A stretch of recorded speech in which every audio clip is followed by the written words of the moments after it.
for the liberation of all sentient beings, each and every one of them, not leaving behind a single one. This was his purpose, this was his ambition, this was his goal. And it's because of that dedication, that commitment, we have the Dhamma today. So, before we commence, let us all take a moment to pay homage to the Supremely Enlightened One, the Perfect One, the Omniscient One, the Unvanquished One, the Undefeated One, the Undefeatable One, the Supreme Gautama, Lord Buddha. Namo tassa bhagavato arahato samma sambuddhassa. Namo tassa bhagavato arahato samma sambuddhassa. Namo tassa bhagavato arahato samma sambuddhassa.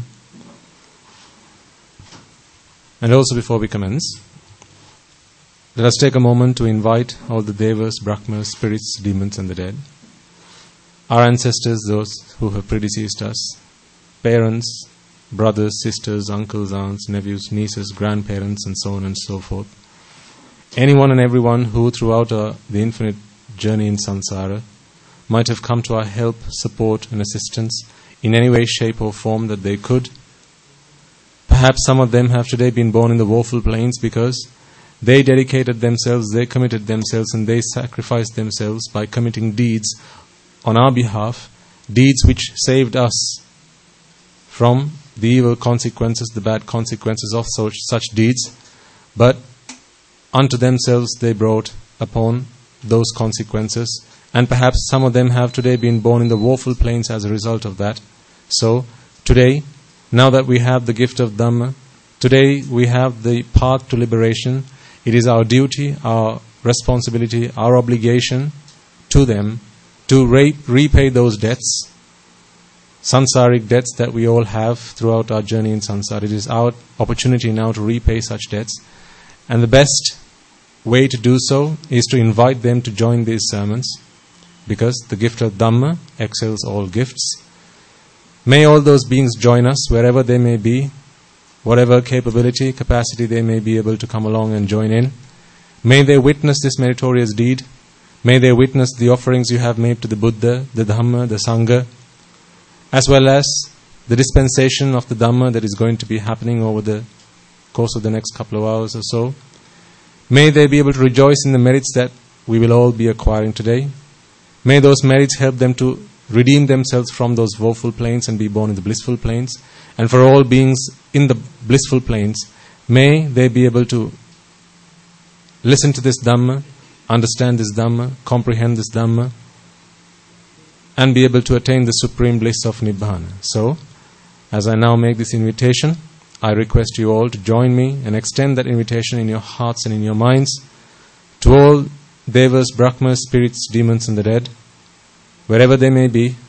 It is now time for them to join us, witness this meritorious deed, listen to this Dhamma and attain the supreme bliss of Nibbana. Samanta Chakravalesu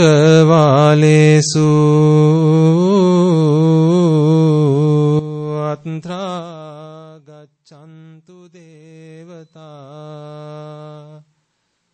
Sadhamam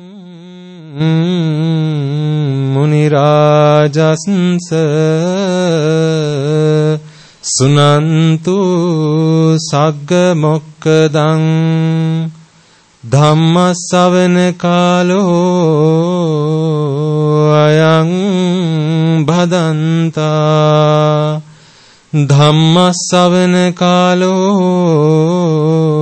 ayang bhadanta.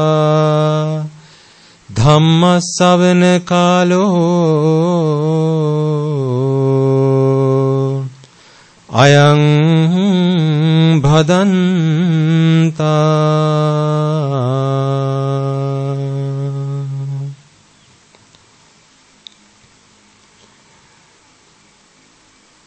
And before we continue, let us all take a moment to observe the 5 precepts. All those who have joined us, be they human or Devas, Brahmas, and so on and so forth. Anyone who wishes to observe these precepts may do so. And in order to do that, I invite you all to chant the Namaskara 3 times and all together.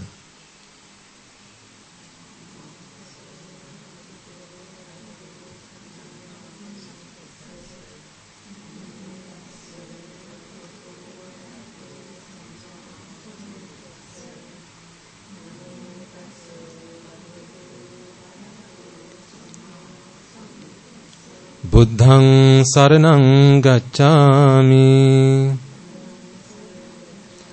Dhammaṃ saraṇaṃ gacchāmi Saṅghaṃ saraṇaṃ gacchāmi Dutiyampi buddhaṃ saraṇaṃ gacchāmi Dutiyampi dhammaṃ saraṇaṃ gacchāmi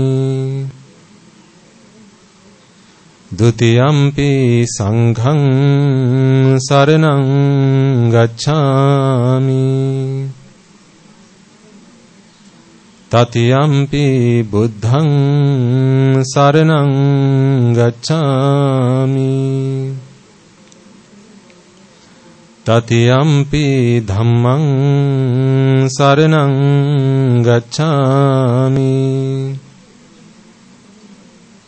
Tatiyampi saṅghaṃ saraṇaṃ gacchāmi Saranāgamaṇaṃ sampunnaṃ Pānāti pātā veramani sikkhapadang samadhiyāmi Adinādāna veramani sikkhapadang samadhiyāmi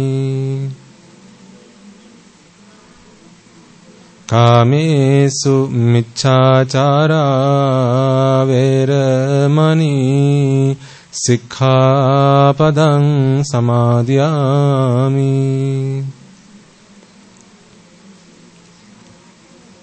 Musāvādā veramani sikkhapadang samadhiyāmi Surameraya majjapama daṭṭhāna veramani sikkhapadang samadhiyāmi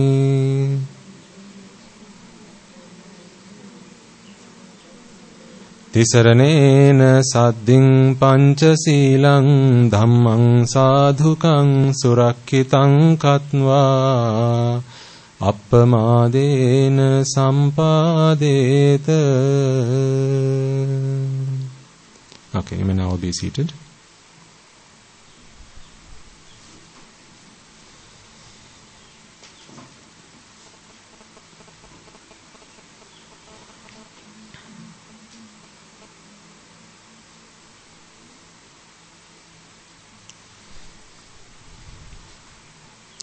And as usual, before we commence, let us all take a moment to remind ourselves, honestly and genuinely, that throughout our infinitely long journey in samsara, we have not always been good, not always been kind and generous, not always been gentle. It doesn't take one too long to realize, to recognize that the transformation that has happened in their lives in this birth has been because of the Dhamma. Think for a moment of the people you used to be, the kind of person you used to be before the Dhamma touched your lives. Now imagine what you must have been throughout samsara. Having fallen into the association of immoral, ignoble people who defiled our minds with raga, dvesha, moha, desire, aversion and delusion, and blinded us with ignorance and attachment, avidya and tanha. We may have offended, abused and desecrated the noble ones, the Aryans. For any actions, thoughts or words of abuse, slander or desecration we might have directed towards the noble ones, either knowingly or unknowingly, to the Supreme Buddhas, the Pacceka Buddhas, the Arahata Buddhas, Anagami, Sakurdagami, Sotapannas, be they on the path or having attained the fruits, as well as the Buddha's ministry, the Sambuddha Shasana. Such words, thoughts and actions may today block and hinder our progress in the Dhamma. So, before we all commence this sermon, let us all take a moment to genuinely accept that this is the kind of person I may have been. There will have been plenty of times where, through body, speech and mind, I will have done such abuse and slander towards the noble ones. Accepting that, acknowledging that, let us all take a moment to seek forgiveness from the noble ones as well as the Buddha's ministry, the Sambuddha Shasana. And finally, I invite you all to make a firm resolve that through the course of this sermon, if there are any gaps in your understanding which are today preventing you from attaining the state of Sotapanna, may through the course of this sermon you be able to fulfill those gaps, fulfill your understanding, fulfill your comprehension, and may through the course of this very sermon you all be able to attain the state of Sotapanna. If there are any among you who have already attained that, may through the course of this sermon you be able to fulfill the subsequent stages and attain the supreme bliss of Nibbana. So with that firm resolve in mind, I invite you all to prepare yourselves to listen to this sermon.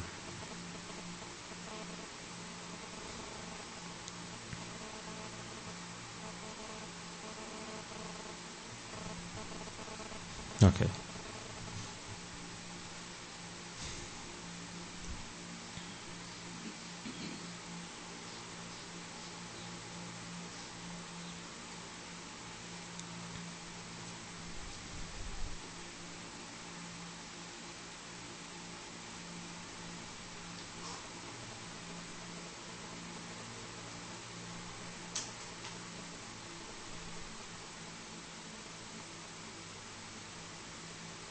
How are you finding yourselves on the path to Nibbana?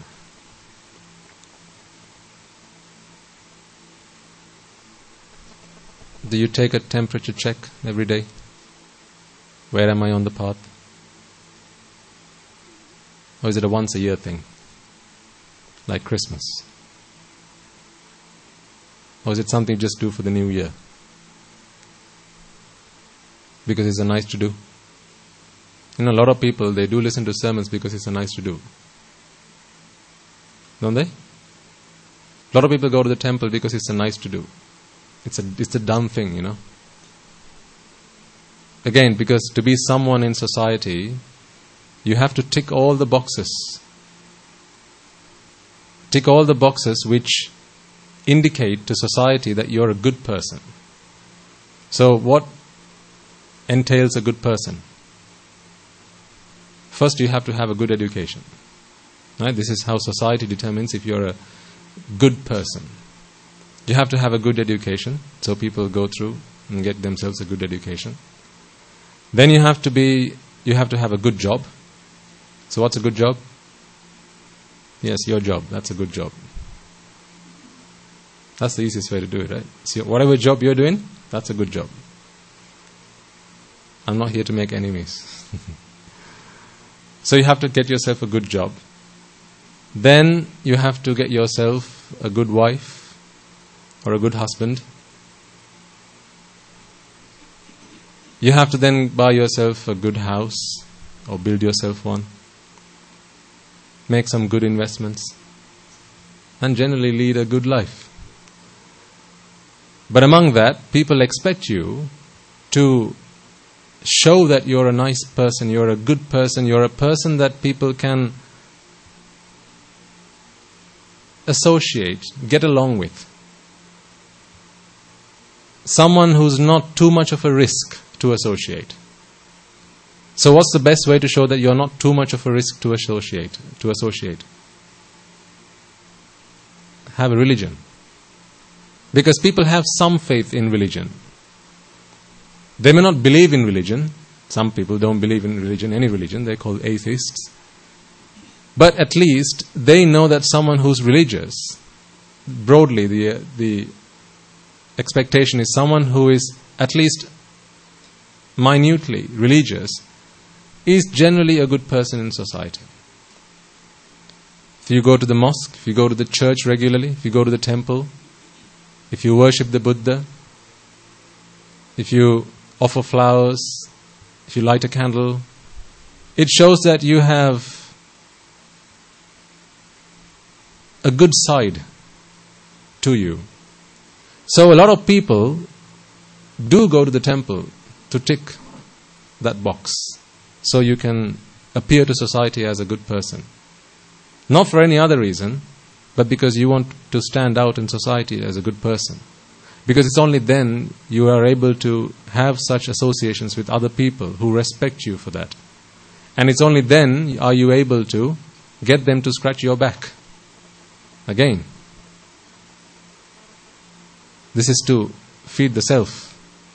This is to satisfy a very selfish agenda. Some people, they wear lots of piritnul, you will have seen. Quite thick ones as well. I'm not saying there's anything wrong with that. I'm just saying, if you do it for the wrong purpose, then there's something people, you have to consider.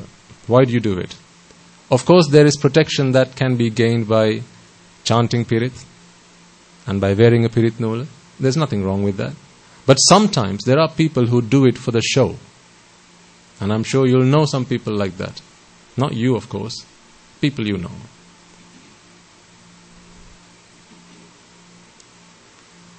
Sometimes a whole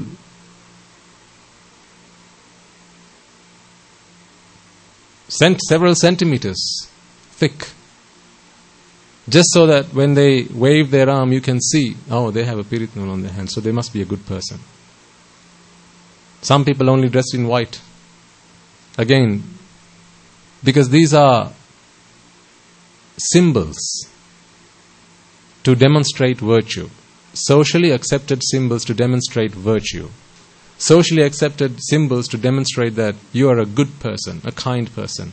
So, when you do that, now people are more willing to associate you.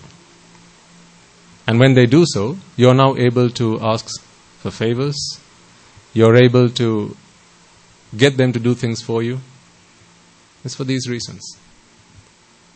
So what we need to consider is how many of such things do we do? Are we using religion, are we using Buddhism for entirely the wrong reasons? Why do you call yourself a Buddhist? Why do you go to the temple? Why do you listen to Bana? What is the purpose? Is it to satisfy somebody else, or is it to achieve something really special? Achieve your goal, your ambition? Is it that, or is it to satisfy somebody else? Tick a box. So you must consider that. Ask yourself, and be honest about it. Because no matter who you fool, there is one person you cannot fool. Who is that? Yourself. You can't fool yourself. You know exactly why you're doing something. No matter what the world believes or what you want everyone else to believe, you can't hide it from you. You know exactly why you're doing it. So, it's only yourself you harm, you damage by putting up pretenses. And that can be quite harmful. Because what can happen is, when you start putting up appearances, putting up pretenses, you become the victim of that. The purpose of doing it in the first instance was to get through a certain situation. Because someone expected to see you in that way. This was how society was willing to see you, with a piritnul in your hand, or dressed in white. Just think about this for a moment. How many young boys fall into this trap when they go to the temple? And the other way around as well. Young girls, young boys, teenagers, they go into the temple And then they see other teenagers. So boys see girls, girls see boys. So when they're dressed in white, with some flowers in their hand, maybe standing by an oil lamp, pouring oil into an oil lamp, worshipping the Buddha, immediately, when you look at that girl, when you look at that boy, you're thinking, oh, she's a really good girl. She's very kind, she's very good. And girls would think the same of boys. Because you associate someone who goes to the temple. The temple's a good place, so if someone's at the temple, then that person has to be good. Or you go to the church. The church is a good place, so if someone goes to the church, then that person has to be good. The mosque is a good place, so if someone goes to the mosque, then that person has to be good. You make those associations, those linkages you make in your mind, and you come to conclusions. Then you fall into the trap.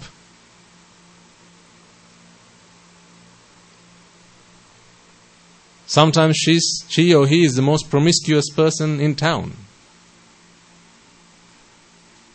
Indiscriminate relationships left, right and center. But now she's at the temple with a basket, with some flowers in her hands.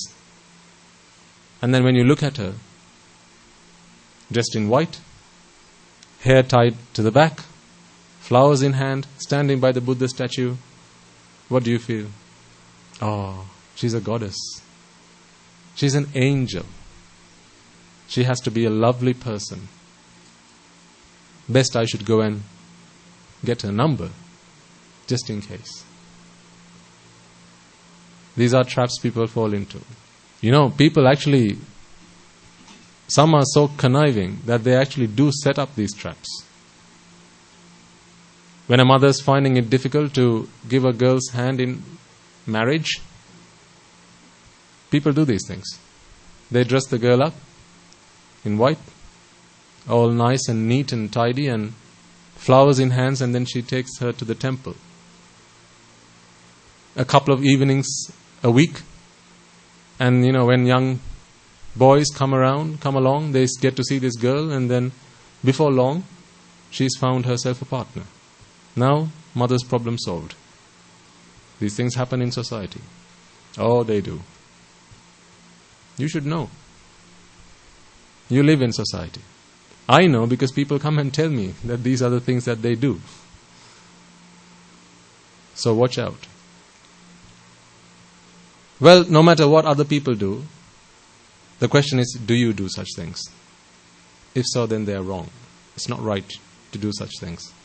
Because now you're using Buddhism as a scapegoat to achieve ulterior motives. Using religion to achieve ulterior motives. And that is incredibly wrong. The consequences of which people will have to suffer because you're abusing it. Again, that is desecration. Is it not? All of that falls into Aripod. Because you're desecrating the Dhamma. That's abusing the Dhamma. Abusing the Buddha, abusing the Sangha. Abusing religious places of worship. Should never be done.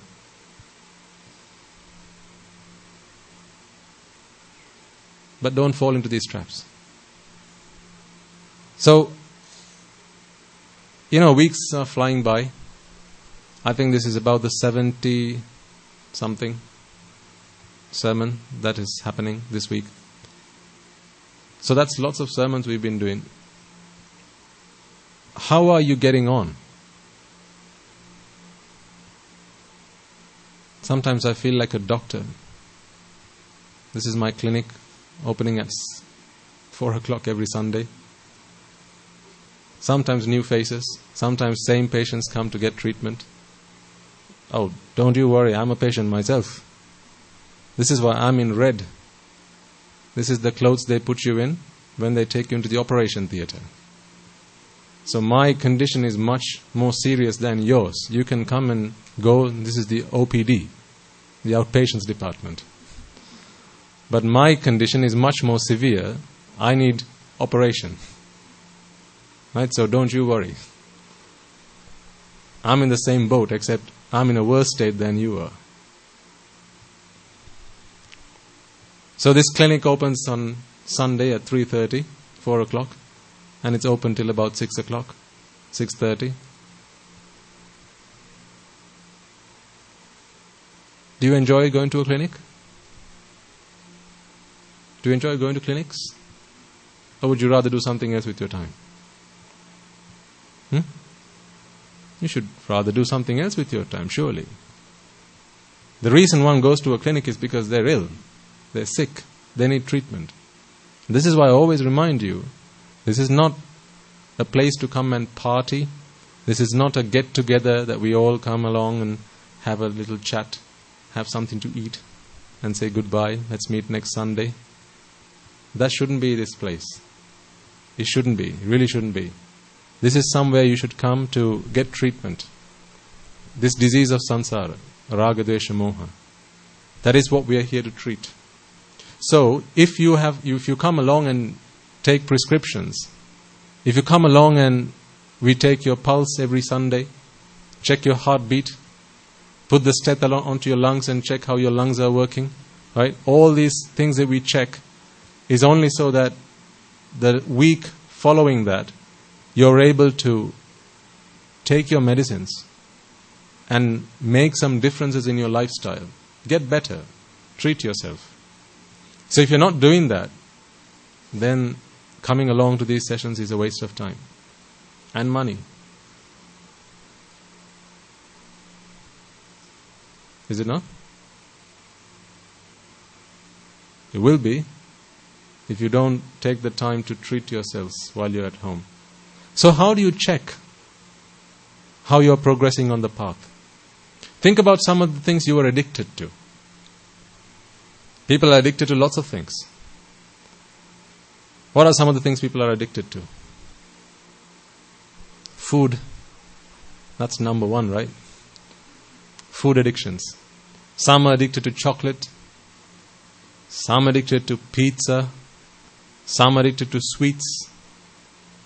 Others could be addicted, to lots of things. All types of food people are addicted to. How are your addictions now? Are they getting better or have they worsened? Some people are addicted to other things like pornography. Particularly young people addicted to pornography. How are those addictions coming along? Is it getting better or is it getting worse? Do you find yourself sitting in front of the computer more so than you used to? Not for the purpose of using it for informational purposes, but for a mind abuse. Sitting in front of that computer, whiling away the hours, watching pornography. People are addicted to that. You will know. You may have children who have such addictions. There are others who are addicted to drugs. There are others who are addicted to watching TV. There are those who are addicted to playing computer games. All of these addictions. Some are addicted to reading books. Some are addicted to going places and traveling. Some are addicted to... The people come up with hobbies. There's nothing wrong with a hobby, but sometimes it can be an addiction. Some are addicted to listening to music. No matter what they do, they've always got their headphones on. They just can't do anything without their headphones on. I know people like that. Even when they're in class, teachers in class teaching something, they've still got their earphones on, headphones on, listening to music. Addictions. How are they coming along? Are they getting worse or are they getting any better? Because no matter what it is you're addicted to, all of these are based in attachment. Attachment to whatever. Because as we discussed last week, if you were here, the way we know about the world is through our eyes, ears, nose, tongue and body. So whatever it is that you are addicted to, whatever hobbies you might have, all of these things are things in the world that you experience through your eyes, ears, nose, tongue and body. There's no other way you can experience that. And the reason that we have such associations, we seek such associations, is because we expect to be pleased, we expect to find pleasure in engaging in such activities. Why does one watch TV? Well, you could say it's because I want to learn about the world. Fair enough. One might say because I need to learn a recipe so I can cook something for lunch. Fair enough. Nothing wrong with that. You have to eat and live and get along in life. But there are others who just sit in front of the TV. Think, have you never done this? Just sat in front of the TV, just because you had some spare time, switch on the TV and you sat in front of it. You didn't even realize several hours have passed by.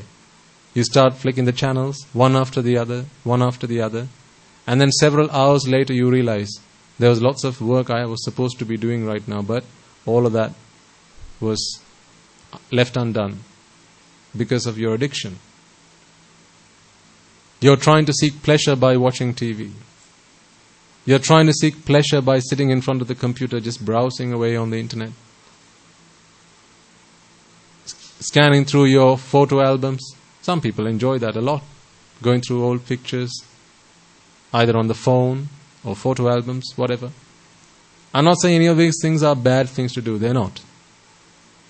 Because they're not one of the unmeritorious deeds. That would be a bad thing. But what I'm saying is, these could become addictions. And if they become addictions, then they are a barrier to your Nibbana. They are a block. They are a hindrance to your Nibbana. Because when you're in Nibbana, you can't be attached to anything, not even the Dhamma.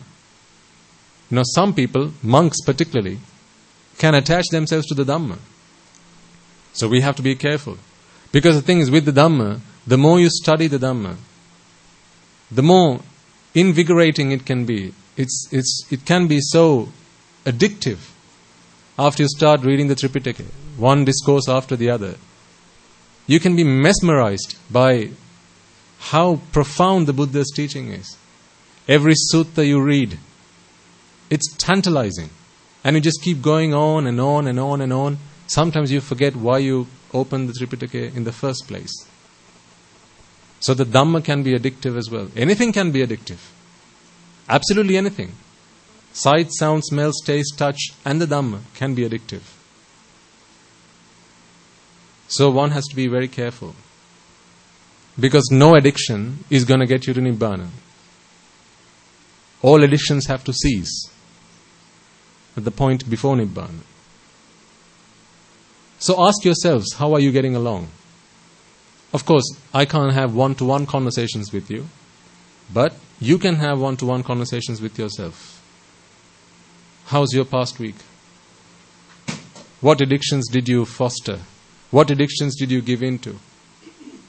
Were there times when you were at home and what you really should have done was perhaps say, do your washing or sweep the house or do your homework, but you saw the TV and you thought, let me just go and watch some TV. It was the easy thing to do. You went there, sat down in front of the TV, started watching it. An hour went by, 2 hours went by, 3 hours went by. You just wasted 3 hours of your life.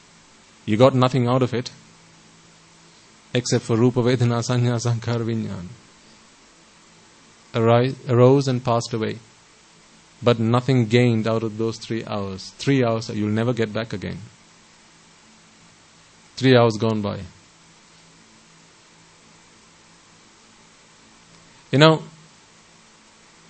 The other day when I was speaking to our young monks,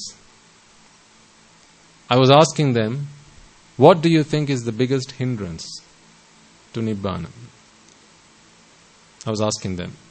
There were about 15 of them. And asking them, what do you think is the biggest hindrance to Nibbana?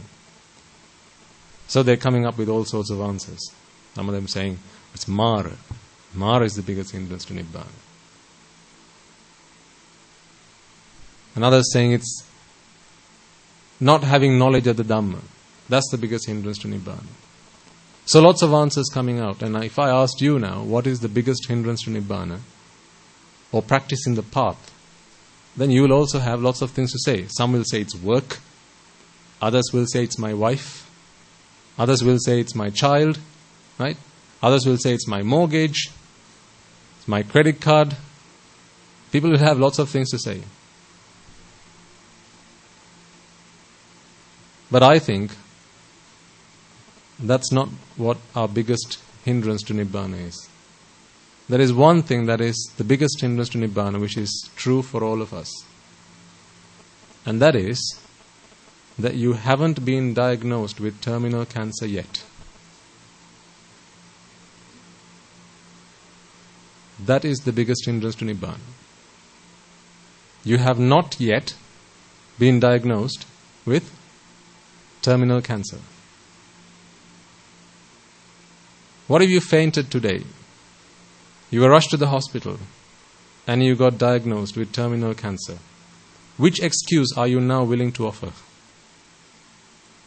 To say, this is why I cannot practice the path. This is why I don't have the time. These are all the duties and responsibilities I have, and therefore I just don't have the time to practice the path. Which excuse are you going to give? Is it your mortgage? Is it your husband? Is it your wife?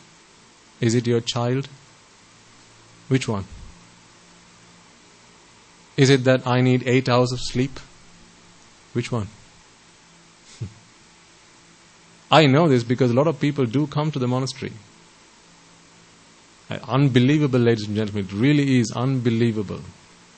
How a lot of people come and they want to talk to us.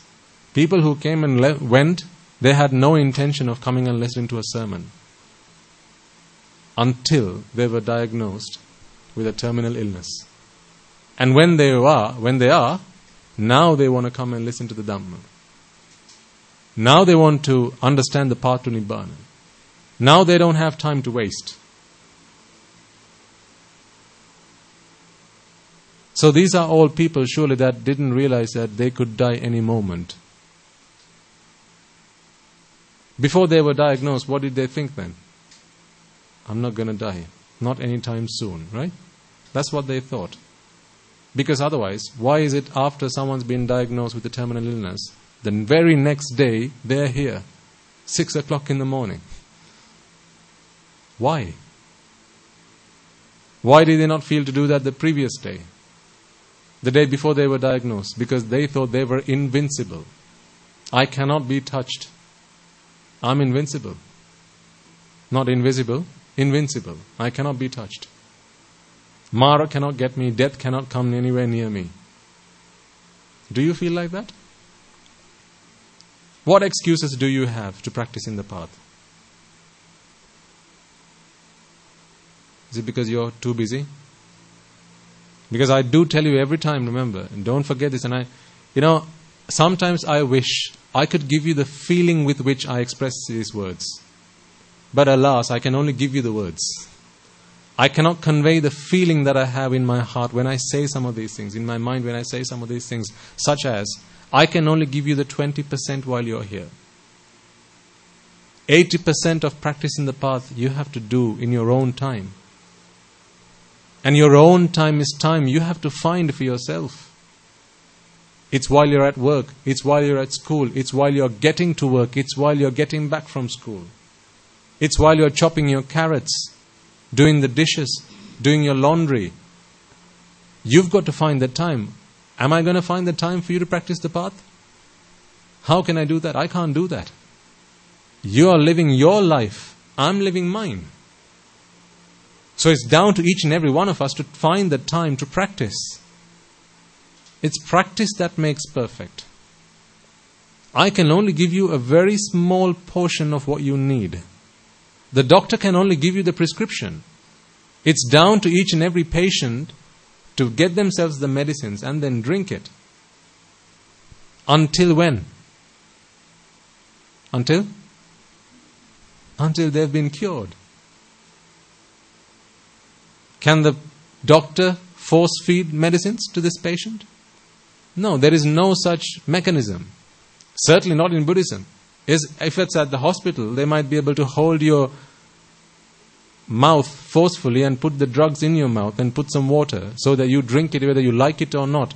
But with the Dhamma, you can't do that. Because your mind has to be willing to accept. I can't brainwash you to understand Nibbana, to accept that Nibbana is the only salvation. Nibbana is the only freedom. I can't brainwash you to do that. It has to come from within. Now, I'm not saying any of this out of spite. Please don't take it that way. But you must really consider this. I guarantee that people who come along, listen to sermons, whether here or anywhere else, once you've been diagnosed with cancer, terminal cancer, you will not fall asleep from that point forward. It just won't happen. Why? Now you don't know when. I've only got such a short time within which I can do this. So every second matters. Every minute, every hour matters. But until such time, I've got time. If not today, tomorrow. If not tomorrow, the day after.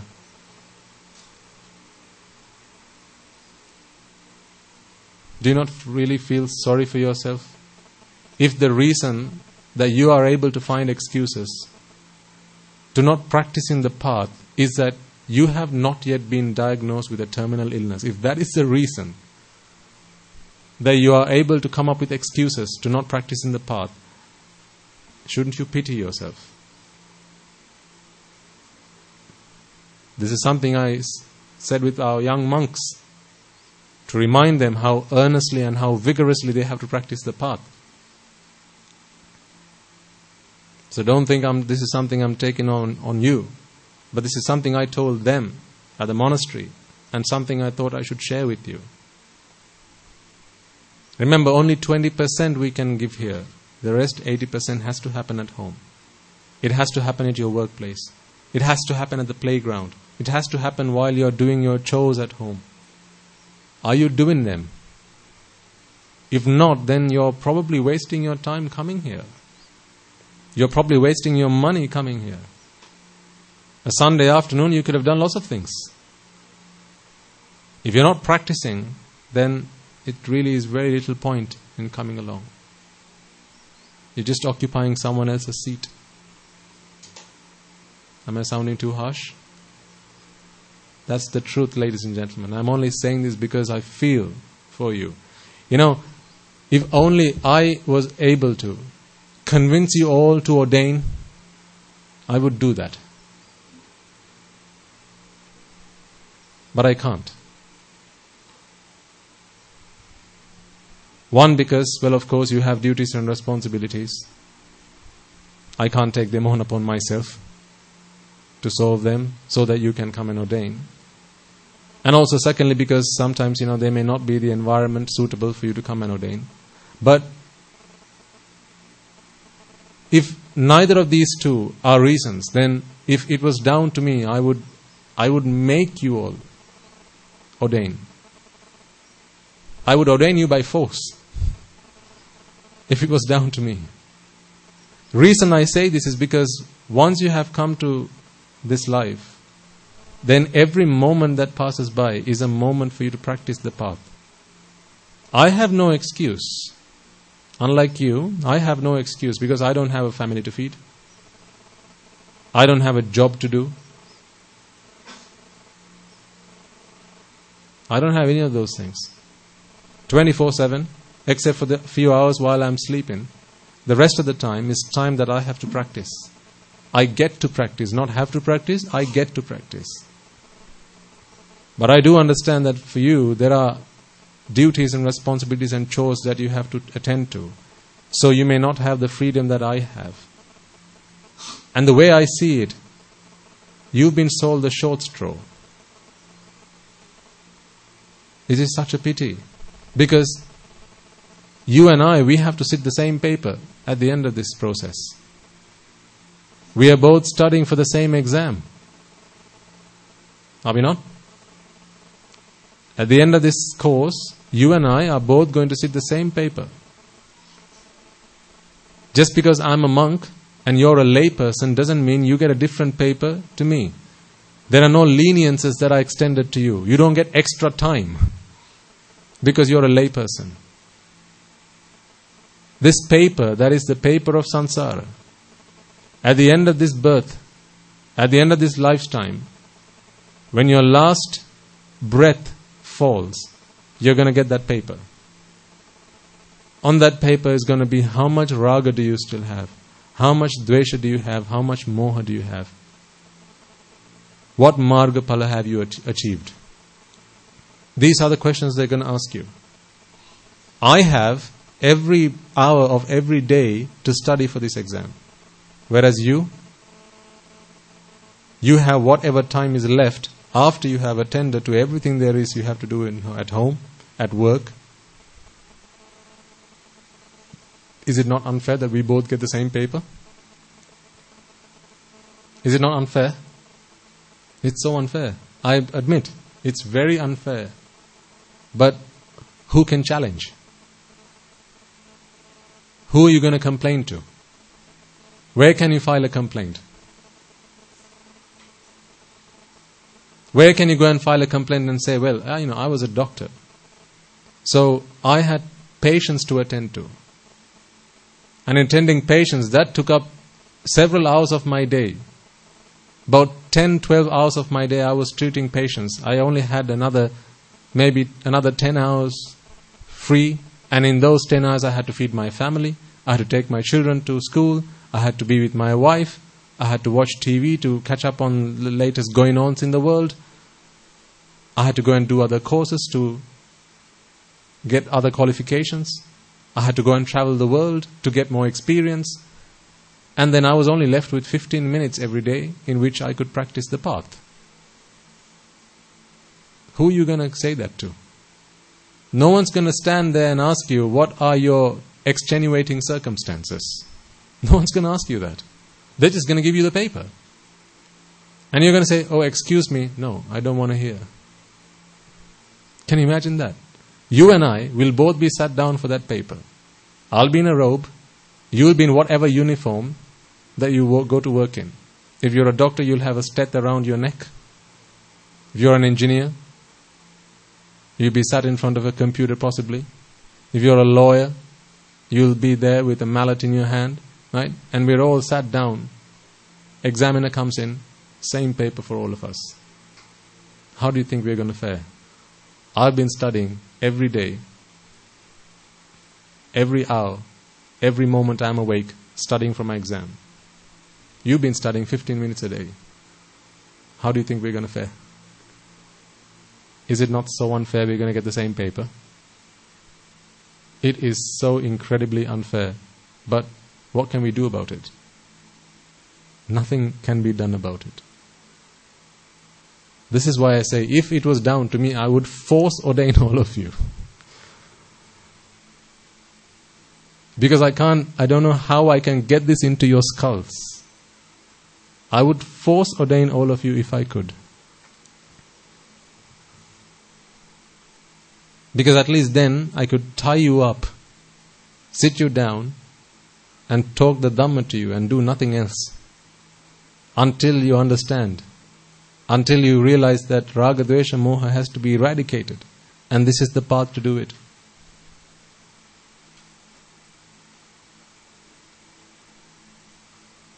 I really want you to get the feeling I'm trying to express here, ladies and gentlemen. And words do not do justice. I must admit. Words do not do justice.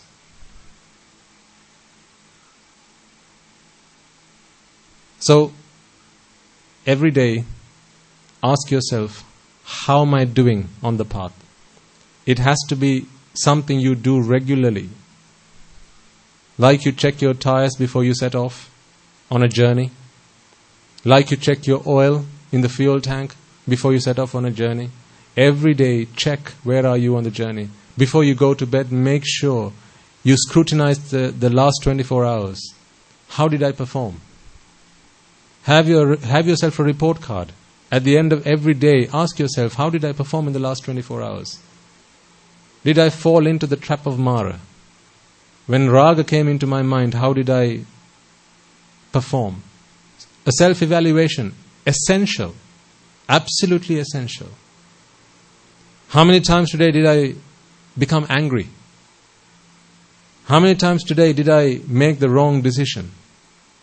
When I had 15 minutes where I could listen to the Dhamma, did I go and choose to use those 15 minutes to watch TV for no reason other than just because TV is there, channels on, might as well? Remember, you've just whiled away 15 minutes of valuable human life that you can never get back. Am I saying don't watch TV? That's not what I'm saying. Am I saying don't spend time with your children? That's not what I'm saying. I'm not saying any of that. What I'm saying is be very careful, be very intelligent, be very thrifty with your human life. Be very wise about how you spend it.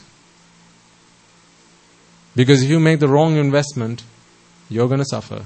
Make the right investment and you're going to get payback.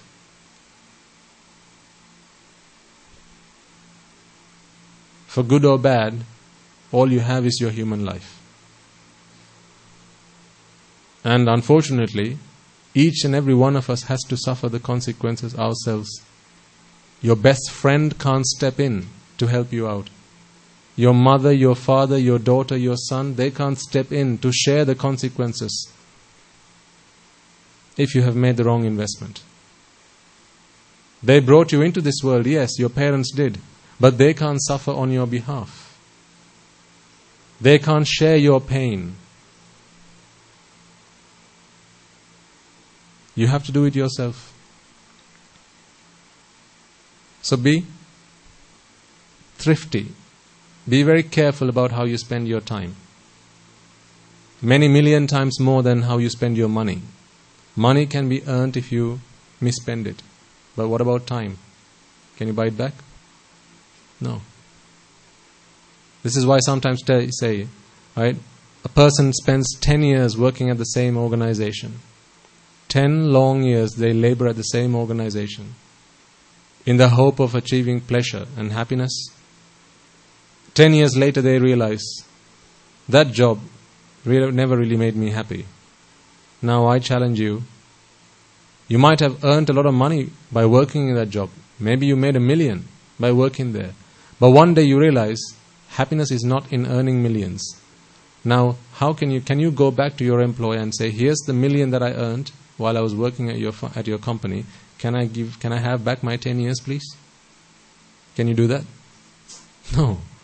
Because this is a one-way transaction, no return, no refunds.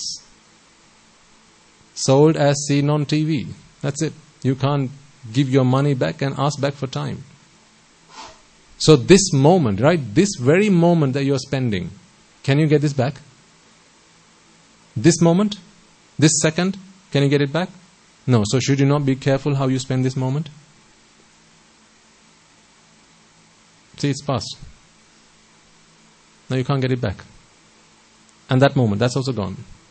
You can't get that back. It's like water dripping from a tap.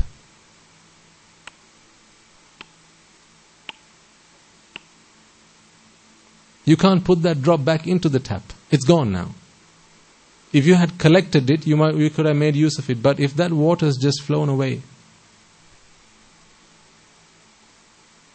you can't get it back. Much the same like your life. Every second that's ticking by is time that's never going to come back.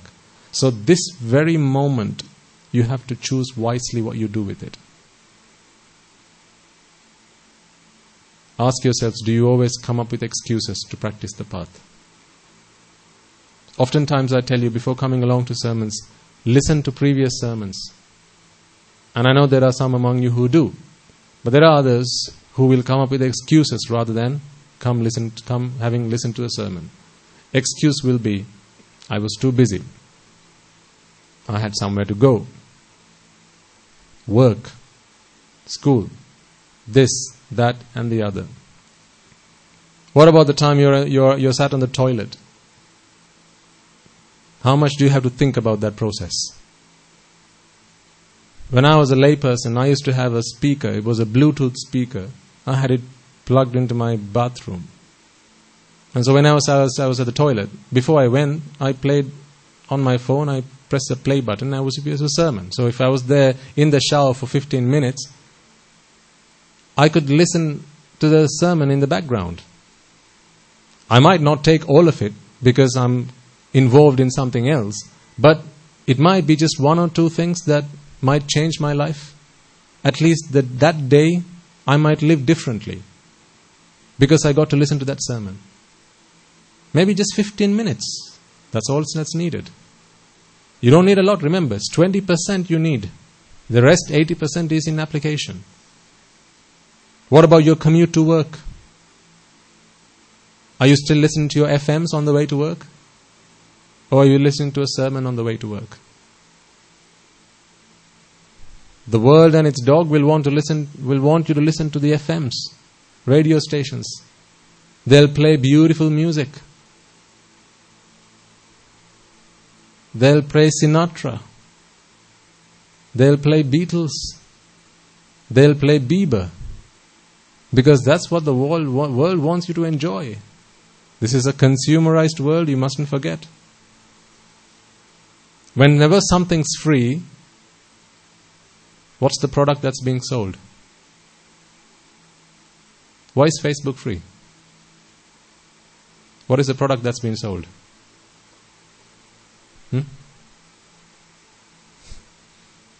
You, the user. There is no such thing as a free lunch in this world. And you should know that. If you're using something and it's given to you for free, then the product that's being sold is not the product that you're using. You are the product that's being sold. Advertising? Right? So you're listening to a radio station. Free, right? Do you have to pay to listen to a radio station? Now in this country, in other countries you do have to get a radio license, but in Sri Lanka you can listen to radio for free. I think that is how it still is. Correct me if I'm wrong. So if you're listening to a radio station and it's free, what's the product that's being sold? If you're watching a TV channel and it's free to watch it, what is the product that's being sold? It's not the channel. It's you. You are being sold.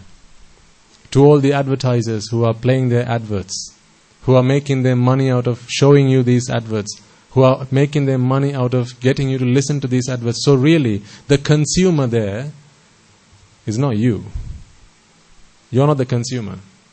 The advertising companies, they're the consumers on whose behalf these media stations, these media channels have been made available. You are simply the product.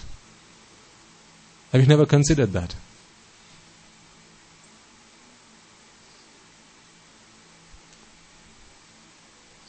Am I hurting your feelings?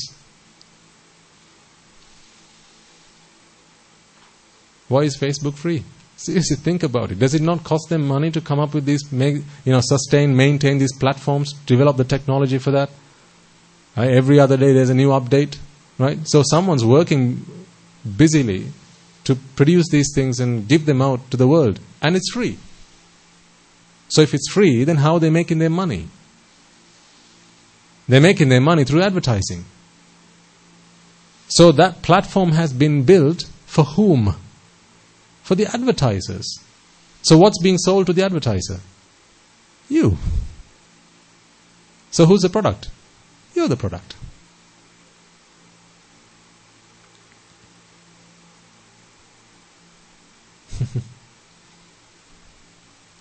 Yes or no? So what's your excuse then? If you're standing for the bus, right? Bus is in 3 minutes time. You're standing waiting for your bus to arrive.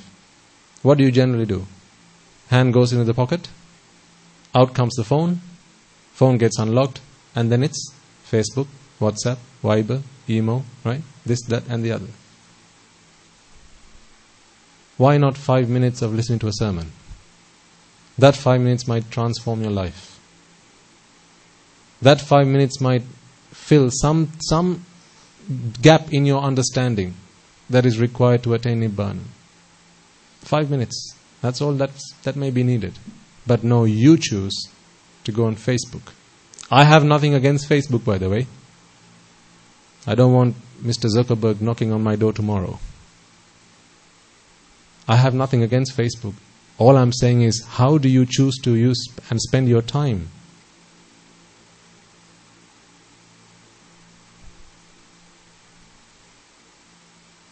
I used to go to the gym when I was a layperson. Every other day I went to the gym and spent an hour and a half there, just to maintain my physical fitness. And I remember a lot of people who come to the gym, they'll have TV screens. They'll play news and movies, songs. And what people do is they plug their earphones and then they're watching the movie and watching news and all sorts. And I thought, what a waste of time that is.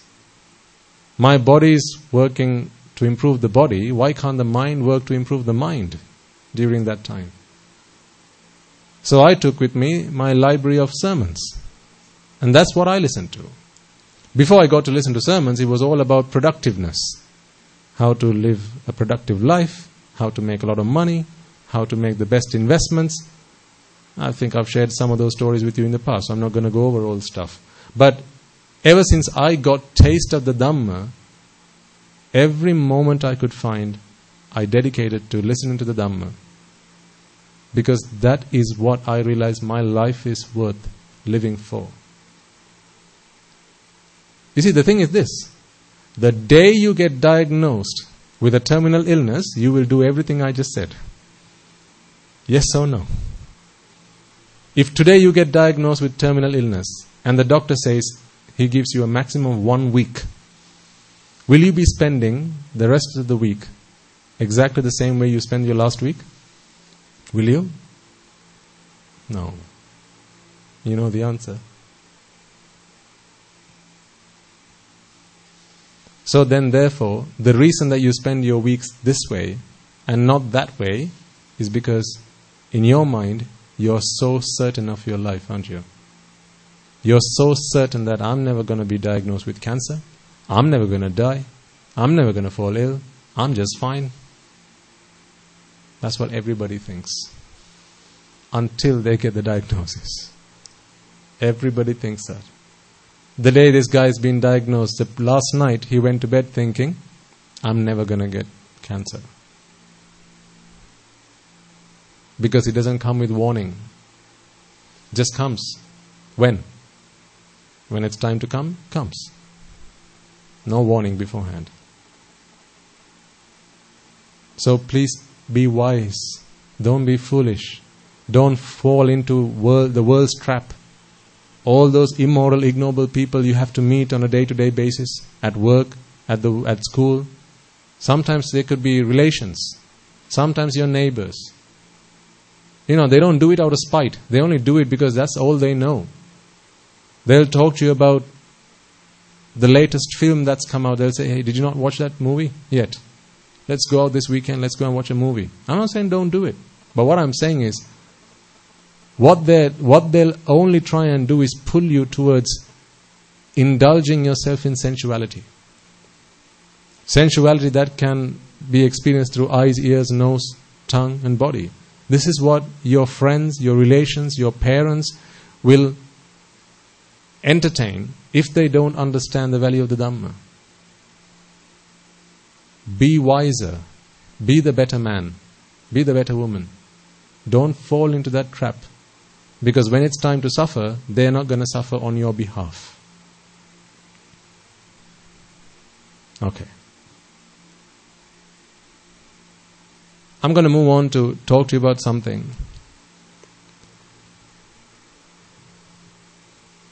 which I think is really important to understand in terms of the Dhamma and how you can apply yourself.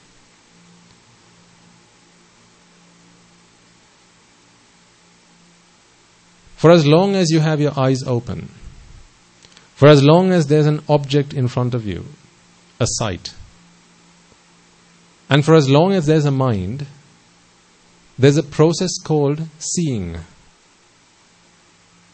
that takes place. Yes? your eye is functioning. There's an object in front of the eye, a sight. You have a mind. So we're talking about a live person. For as long as these three things have been lined up, the process of seeing is functioning. All understood? Okay. For as long as there's a functioning ear, sounds in the outside world, and a mind, for as long as these three things have been lined up, there's a process that's called hearing. And that process is running, is functioning. And the same applies for smell, taste, touch, right? So you get the idea. These are processes. So seeing is a process. Hearing is a process. Smelling is a process. Tasting is a process. Let's take the process of tasting. What are the three things that are required for this process to take place? What three things? Keeping it simple. Tongue, taste, and a mind. Because if there's no tongue, there's taste and mind. Will you be able to taste? There's a tongue, there's the mind, but there's nothing, there's no taste. Can you taste it? So taste involves, anything that has a taste, right? If you take a betel leaf, that has a taste. Piece of cake, that has a taste. Even water has a taste. Everything has a taste, right? Metal, doesn't metal have a taste? Yes. So put it to your tongue, you'll taste metal. That's why you say it's got a metallic taste. If you have not said that, everything has a taste. Sometimes your tongue is not sensitive enough to pick it up, because all things are composed of apo, tejo, vayo, patavi, varna, gandha, rasa, oja. Rasa is the taste. So this octet, Suddhastake, is there everywhere. All physical things have these 8, and their composition is different to each other. But we don't need to worry about that. The point I want to explain to you, try to get across to you is, for as long as there's a tongue that's functioning, for as long as there's taste in the outside world, when these two collide, and there's a mind which can accept, receive this happening, this going on in the outside world, this being is able to taste. So that's a process that's running. Now, how do you know that you're alive when you're living? How do you know you're alive?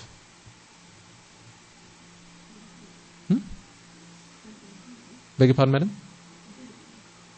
Sorry, I didn't hear you. Breathing.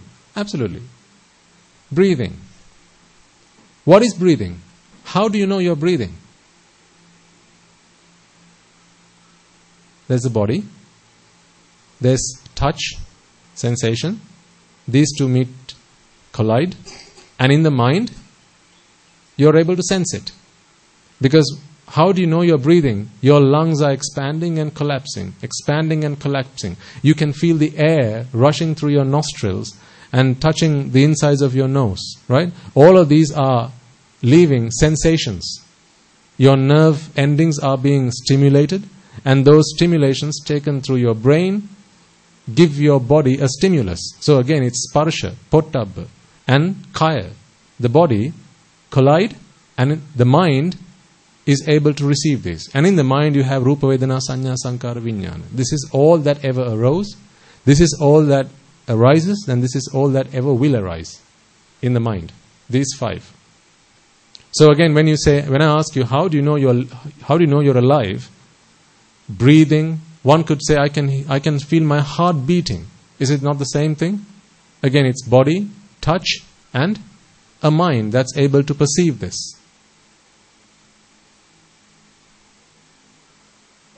How else do you know you're living? Well, you can see, right? You can see things. You can hear things. You can smell and you can taste. What if you couldn't see, you couldn't smell, you couldn't taste, you couldn't touch? You couldn't do any of these things. And I ask you, are you alive? Well, you've still got the mind. Thoughts come into the mind. Manancha paticca dhammecha. Remember? Dhamma come into the mind. And in the mind itself, rupa, vedana, sanya, sankara, vijnana arise and pass away. So that is also a process. So thinking is a process, much the same as seeing, hearing, smelling, tasting, touching. All of these are processes. So tell me, how many processes are running in your system? 6, absolutely. There are 6 processes. Well, I've only got 5 fingers. You can add the other one. There are 6 processes that are continuously going on. At any given time, though, the mind can only accept one process, accept inputs from one process. So at any given at any given moment, the mind is either seeing something, hearing something, tasting something, smelling something, feeling something, or thinking about something. None of these 2 processes run at the same time. While the mind is hearing something, it may be that your eyes are open and there's an object in front of you, but the mind is not able to perceive it. Because every thought can only accept, or every chitta can only accept one thought object. Not 2, only 1. So when the mind is seeing, it's not listening. Although we think we are multitasking. We never multitasked. Never did, never are, never will be. Multitasking is not something we are capable of. Because only one chitta can arise at any given time.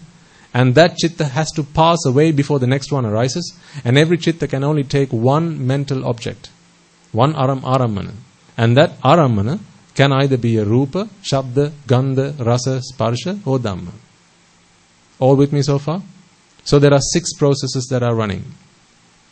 So when I ask you, how do you know you're alive? Your response has to be, one of these 6 processes are continuously running. Yes? If all these 6 processes come to an end, are you alive? No. You're dead. That's a dead person. If all these 6 processes come to an end, that's a dead person.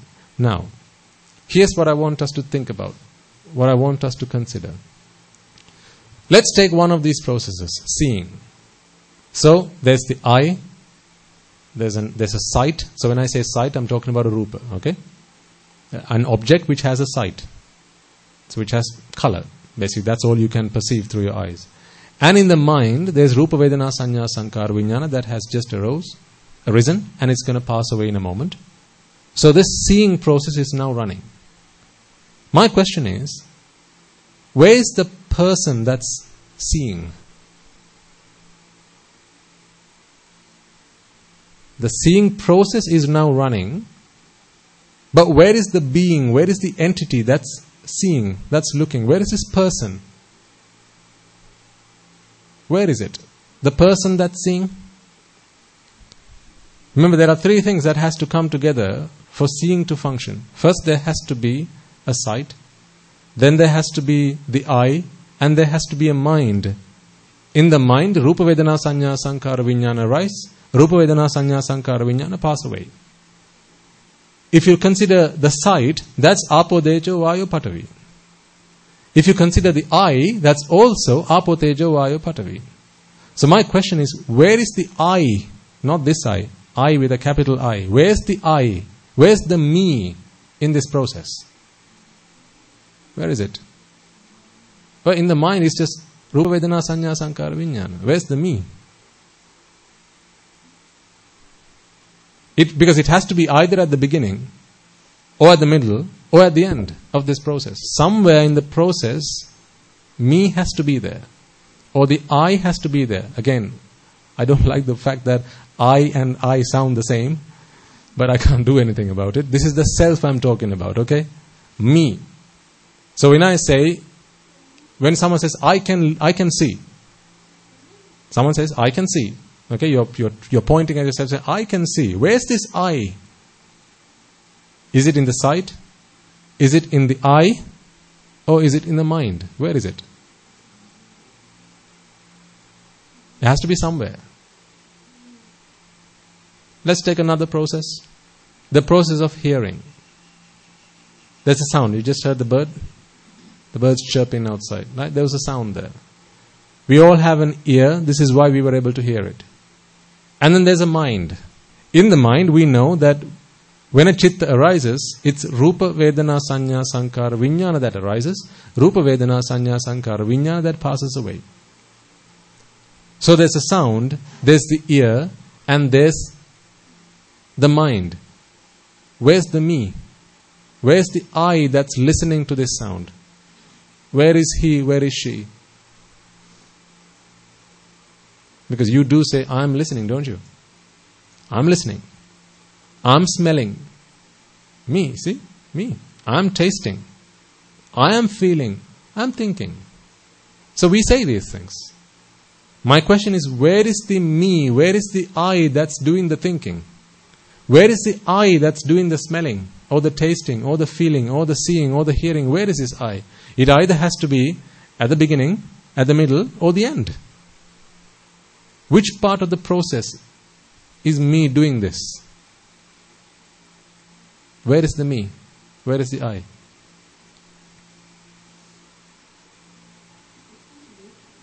Beg your pardon, ma'am?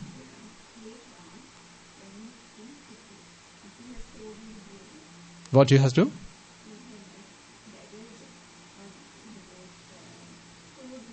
Mm-hmm. Okay. So, are you saying it's in the brain? Okay. It's not there. So it's not in the brain, thankfully. So we've just figured that out. It's not in the brain. So where is it then? Because this is the process that's running, right? If you take taste, for instance. Okay, let's take a piece of cake. Now a piece of cake has a taste. When you put that cake next to your tongue, now there's the tongue, the faculty, this indriya that is required to taste the cake. And the moment these two things touch, putting aside all the sensory stimuli that's flowing through to your brain, right, putting all the anatomy, the physiology, all of that to a side, we know that in the mind, Rupa Vedana Sanya Sankara Vijnana arises, and Rupa Vedana Sanya Sankara Vijnana pass away. This is the start and end of that process. Taste, tongue, Rupa Vedana Sanya Sankara Vijnana rose, Rupa Vedana Sanya Sankara Vijnana pass away. Start to end. That is the process. My question is, where is the me? Where is the I that's tasting this cake? Can you find an I in this process? Can you find a me in this process? It's just a process. It's a process. Where is the doer in this process? But do you not feel that there is a doer in the process? Generally, do you not feel that there is a doer? When I ask you, what are you doing? You say, I'm looking. When you say, I am looking, do you genuinely not feel that there's a person, there's a doer that's looking? There's a me, see? There's me. I'm not talking about the physical body. But that's how you generally say, right? I am looking. I am smelling. I'm tasting. I'm feeling this. I'm in love. So where's the doer that's in love? Where's the person that has just fallen in love? Because love is again a process. It's the outcome of a process. How is that? There's a Dhamma. Love is a Dhamma, right? Because it doesn't have a side. There's no side smell. Although now we know the color of love is what?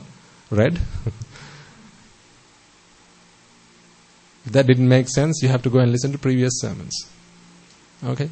So there's no sight, sound, smell, taste or touch about love. It's just a Dhamma. It's just a concept.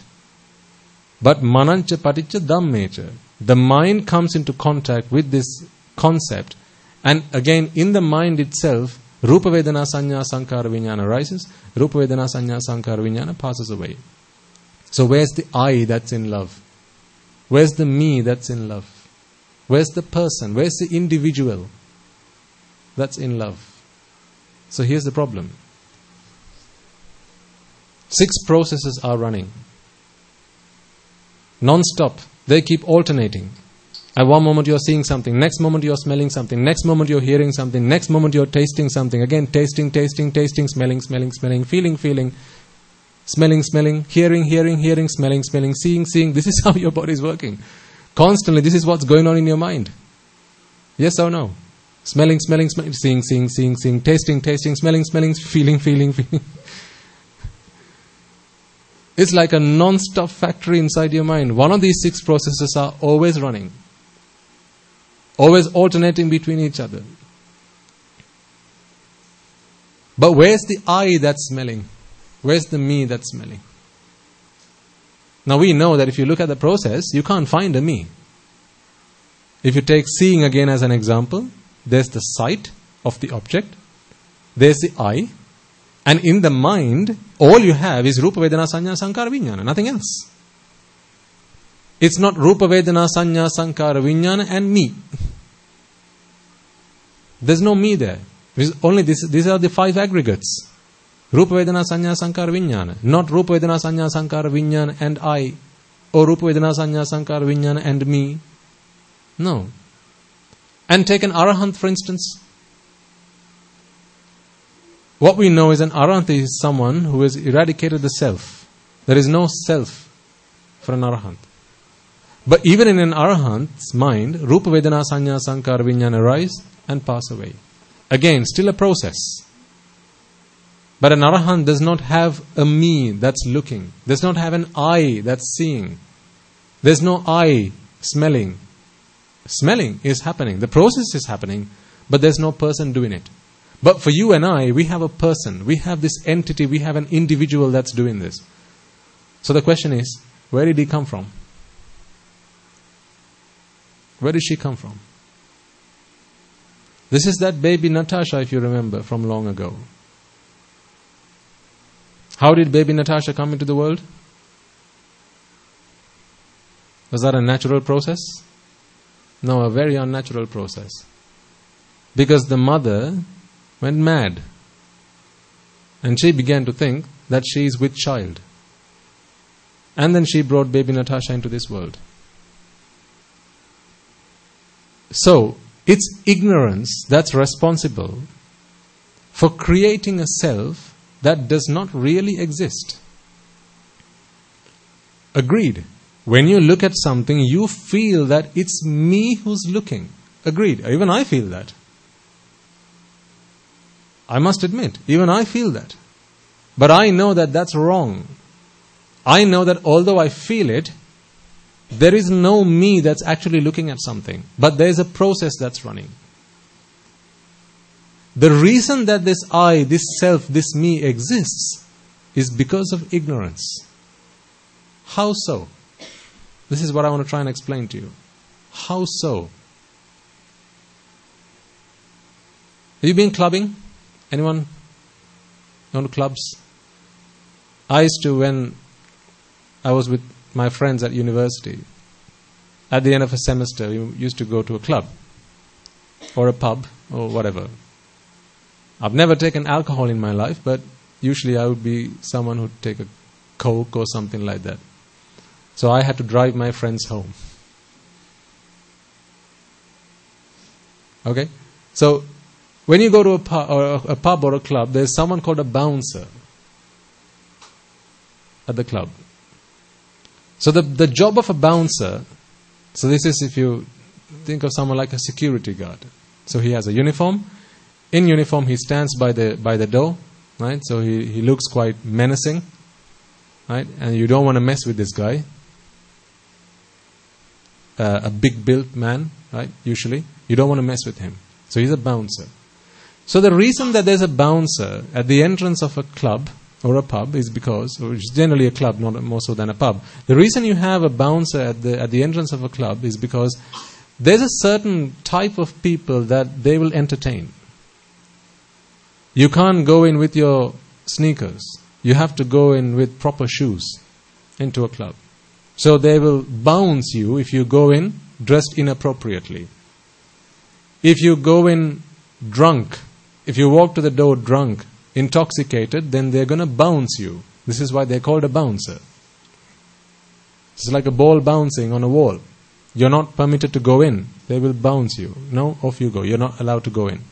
So the job of a bouncer is to let those who are allowed to come in, and to deny access to those who are not supposed to walk in.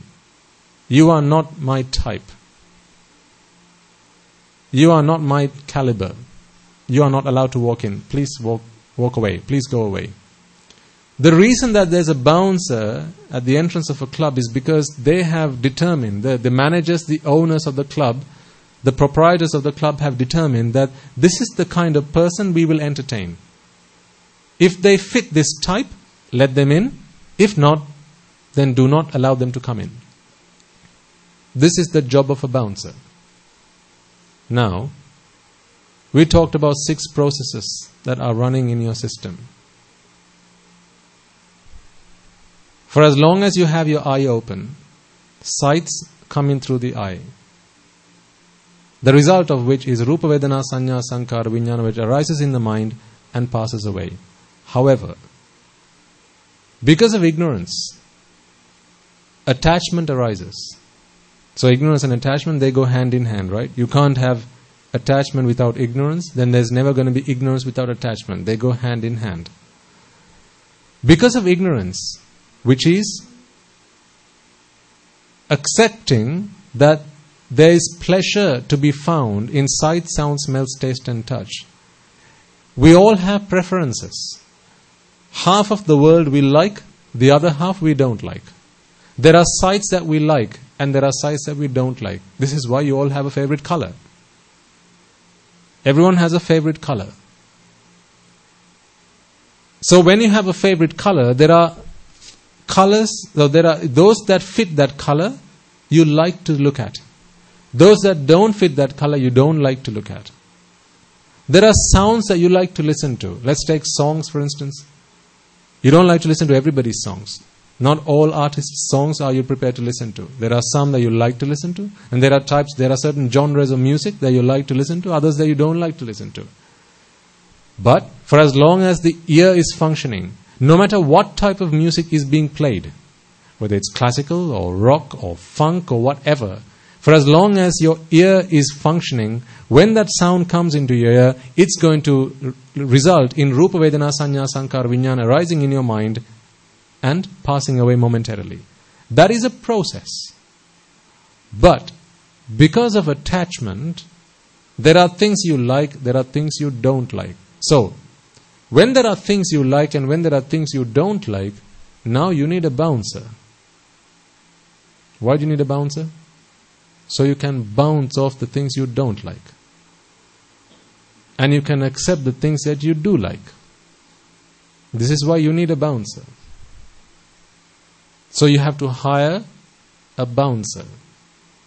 If you are not familiar with a bouncer, think of a security guard that stands in front of a showroom or a fashion store. You know, most shops in Sri Lanka, you have security guards, right? They stand by the door, open the door for you, help you reverse your car, park your car. That's a very novel concept to me, but that's how it happens in Sri Lanka. Yes, sir? Casinos, yes, there you go. Have you been to a casino? Yes.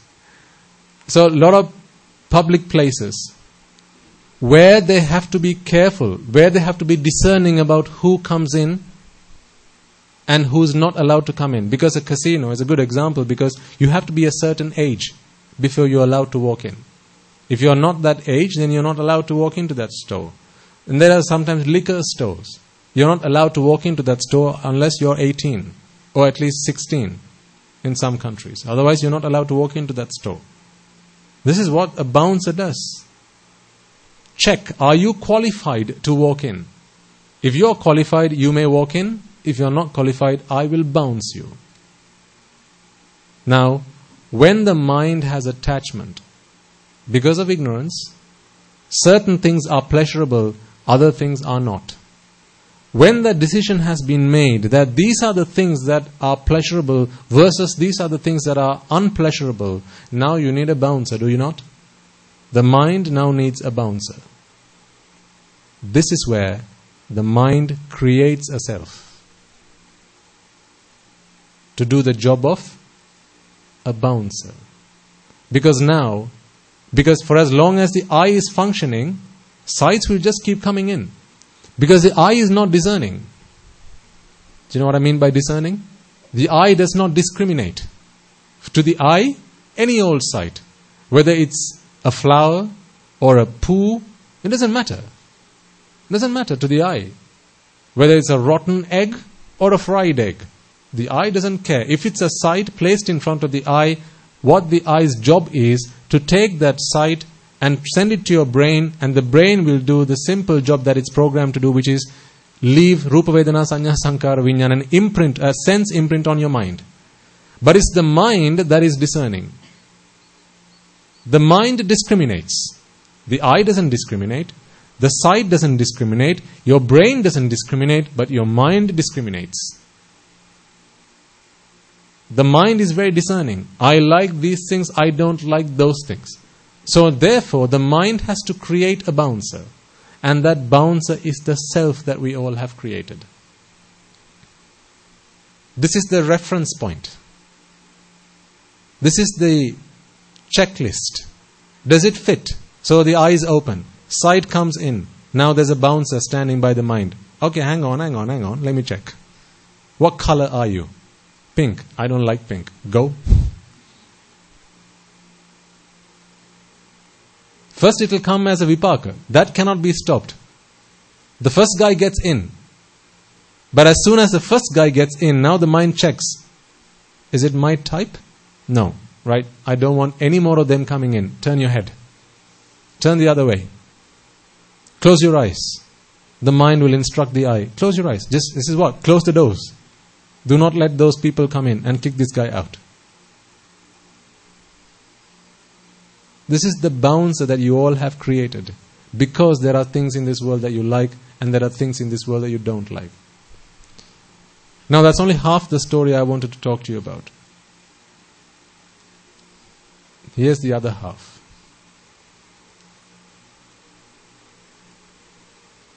Now, I did think long and hard before I decided to share this with you. The reason I had to think several times about this is because if you're not clever, if you're not intelligent, then you will get this entirely the wrong way. And I wouldn't dream of delivering such a thing in a Sinhala sermon, but in an English sermon, because I think a lot of people who listen to these sermons are intelligent people who have better things to do than find faults and criticize for the sake of it. I thought I will share this with you. So you have to be very intelligent when you listen to what it is that I'm about to tell you. Are you vexing now? That's what I wanted to tell you. Attachment is the cause of all vexation. No, I'm just kidding. Let me tell you what I really wanted to tell you. So, there are these 6 processes that are running. Okay? 24/7. One of these 6 processes are always running. But you have a bouncer that the mind has created through ignorance. Why through ignorance? Because it's through ignorance that you have determined that there are certain things that are pleasurable, there are others that are unpleasurable, and therefore I am attached to the things that are pleasurable. I don't like the things that are unpleasurable. Therefore, I now need a bouncer so I can bounce the things I don't like and accept the things that I do like. Okay? All with me so far? All right.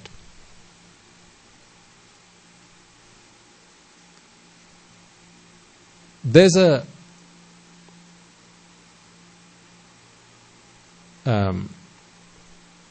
word called promiscuous. Do you know what that means?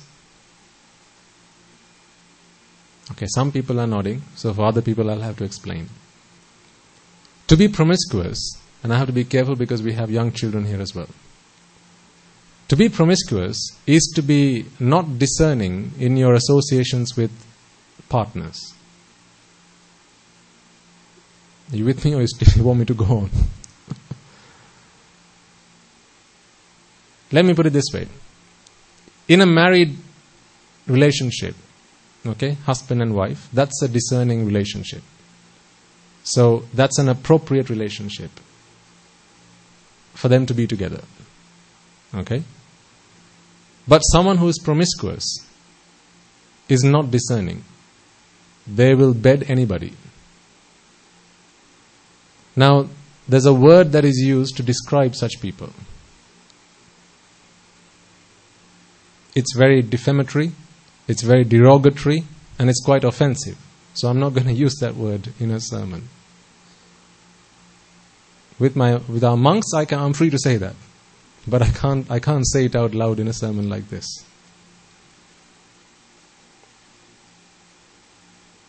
There's a derogatory term that is used, and I'm sure you will know it.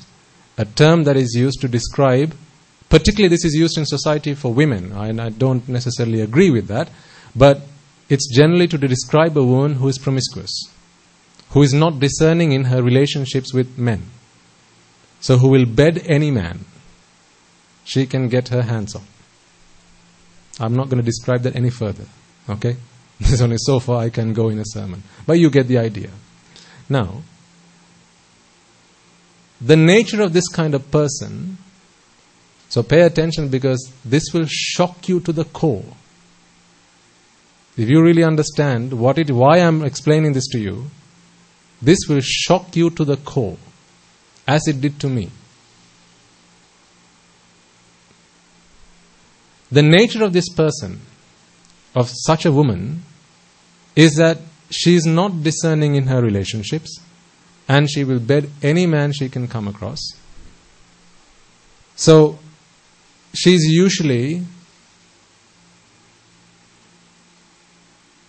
regarded as a bad person in society, and people dislike that kind of character. They will shame such a person. They will defame such a person, right? And you can think of examples. You will have probably used words to blame other people, such words perhaps in either in Sinhala or in English, right? She's such a such person, right? You might have said like that.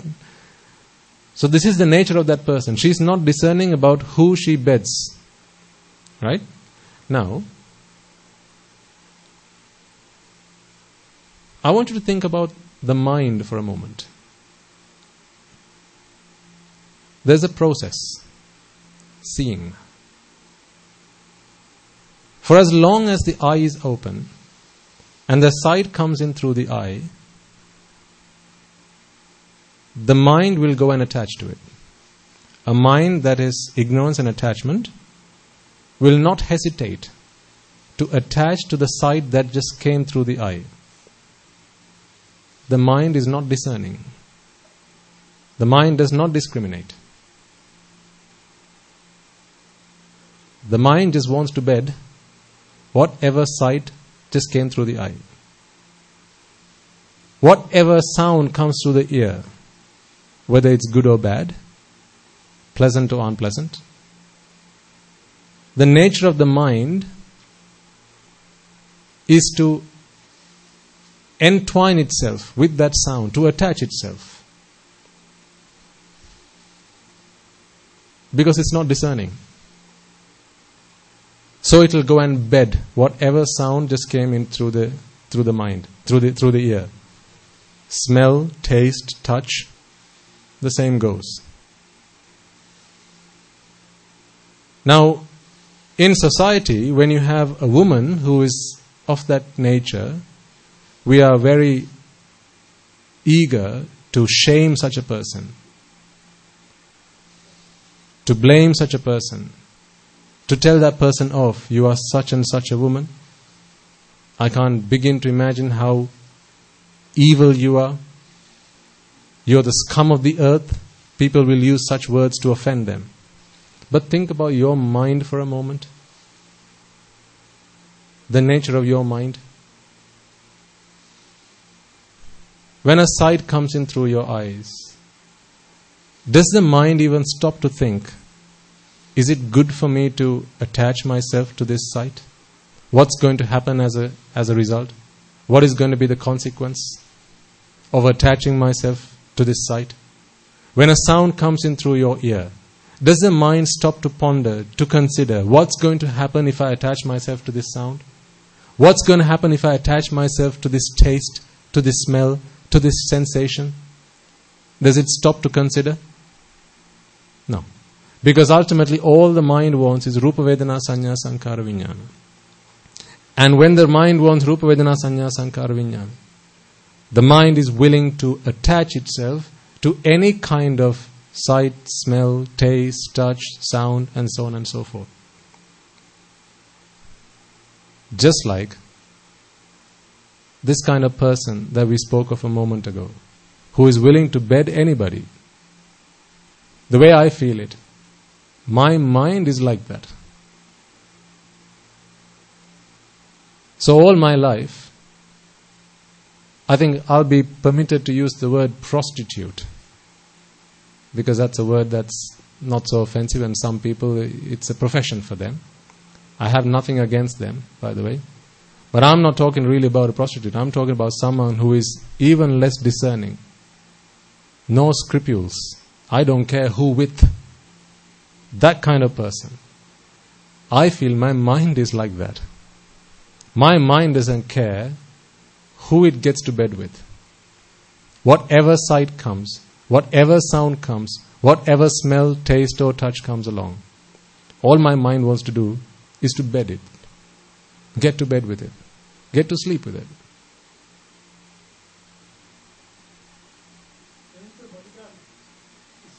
Yes, there is a bodyguard. The bodyguard's job, or the bouncer's job, is to discern based on what the mind itself has decided is good and bad. But ultimately, are there any sights that are worth looking at? Because are there any sights that are pleasurable, ultimately? No, because there's no pleasure to be found in sights or sounds or smells, taste or touch. Yes, a bouncer has been hired. A bodyguard has been hired, or a security guard has been hired to bounce what they don't like and only accept what they like. True. But the reason that this bouncer has been hired is because there are certain things that the mind has accepted. There are certain sights, sounds, smells, taste and touch that the mind has accepted as being pleasurable. Only to change tomorrow. Today, the mind will accept X. Tomorrow, it's going to be Y. Discerning, just for now. Next moment, I'm willing to change. Because ultimately the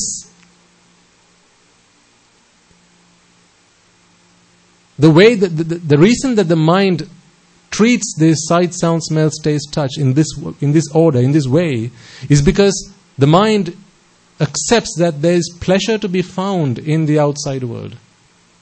And when there's pleasure to be found in the outside world, it does not hesitate one moment to go and attach itself to the outside world, to the sight, sound, smells, taste and touch that comes from the outside world. This is why I say that this mind is very promiscuous. This mind of mine that has ignorance and attachment at its base, as its core, is promiscuous, is willing to sleep, willing to bed any old sight, sound, smell, taste and touch. I feel ashamed of myself. I feel so ashamed of myself because all my life, and there have been occasions, and I'm sure in our lives, where you might have looked at a person of that nature and offended that person. And use that word. Offending other people. Only you didn't realize that the biggest prostitute ever was your mind itself. I wish I could use the word that I want to really say out loud, but I can't.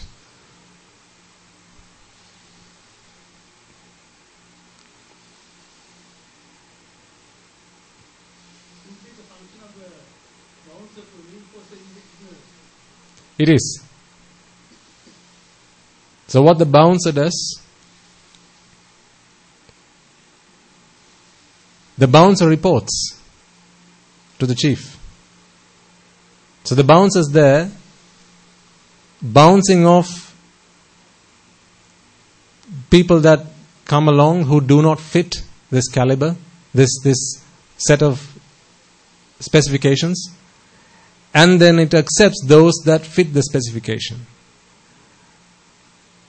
But every time it does that, see, this is the danger with it, right? Remember, pleasure can only be achieved by relief from vexation, and we know that by now. Okay? When you have accepted that a certain sight has pleasure, is pleasurable. Okay, I'll take a simple example. Let's say you come to believe that the color green is pleasurable. Is green pleasurable? No. But for some, green is their favorite color. In other words, green is pleasurable. But green can never be pleasurable because it's just a color. Pleasure is not the characteristic of an object. It's the outcome of a process, like we discussed last week. Pleasure is the outcome of a process. The process being attach, go into state of vexation, relief from vexation, and now you experience pleasure. That is a process, is it not? So pleasure is the outcome of a process, not a characteristic of an object. So to find pleasure in the color green, first one must take on a view that green is good. Green is beautiful. When that view has been sedimented in one's mind, this drushtya, once it has been planted in one's mind, now the mind starts to look. Remember, I think last week or the week before we talked about looking for something that you have lost. Searching for something that you have lost. A mobile phone, I think, was the example we used, or a pair of keys, pair of car keys. These keys that you hang on the key holder every day by the door, you see them as you walk out and in and out. But it doesn't bring you any amount of pleasure. But one day you want to go somewhere and you go running to your door, look at the key hanger, there's no key. Now you go into a state of vexation. Now you have to start looking for your keys. So you go seep in the house looking for your keys. You look outside, you look in the car, you look on the door, you look on your desk, you look under the desk, you look in your drawers, you look in your cupboards, you look in the bathroom, you look in the toilet. You never know where, right? So you just keep looking until you find it. So you're looking for something. Is it a pleasurable feeling? When you have to look for something? When you have to search something? No. Searching for something is not a pleasurable feeling. That is a very unpleasurable feeling. So what happens then when you find what you're looking for? Do you have to keep looking after you find it? No. When you're looking for something, that's an unpleasurable feeling. The moment you find it, now you no longer have to look for it. You have just stopped an unpleasurable activity. Not the object. Remember, you have just stopped an unpleasurable activity. What's the activity? Searching, seeking, looking. No one likes to look, search, seek. That's not fun, is it? It's not fun. It's finding that is fun. Finding is fun not because fun is in the object. Finding is fun, or you feel pleasure when you have found something, because this activity, which was unpleasurable, which was painful, which was vexatious, has now come to a stop. When that activity has come to a stop, now you feel a sense of relief. That relief is what you feel as pleasure. But at that point in time, because of ignorance, you believe that it's the object that I was looking for, which I have just found, brought me pleasure. Now, in answer to this gentleman's question, does the bouncer reinforce this ignorance? Indeed. How so? Because imagine you were looking for the color green, because someone has instilled in your mind that green is a beautiful color. Now you keep turning your eyes, you're looking for green, you're walking everywhere looking for green. All of a sudden I show you green. The moment I show you green, now you can stop looking for green. Yes or no? Because you've just found green, right? Because you've just found green, you can stop looking for green. An activity which was painful, which was vexing, which was frustrating. What's the activity? Looking, seeking, searching. You have just brought to an end. As a result, now you feel pleasure. But there's this bouncer that was stood outside. It's the bouncer that permitted green to come in. Because the bouncer scanned this color and said, that's green. Let them in. Now the bouncer made that call because ignorance tells us that green is pleasurable. And every time the bouncer lets green come in and pleasure is now felt, this process is reinforcing itself. There's a word for that. I'm trying to remember. It's feeding itself. It'll come to mind in a moment.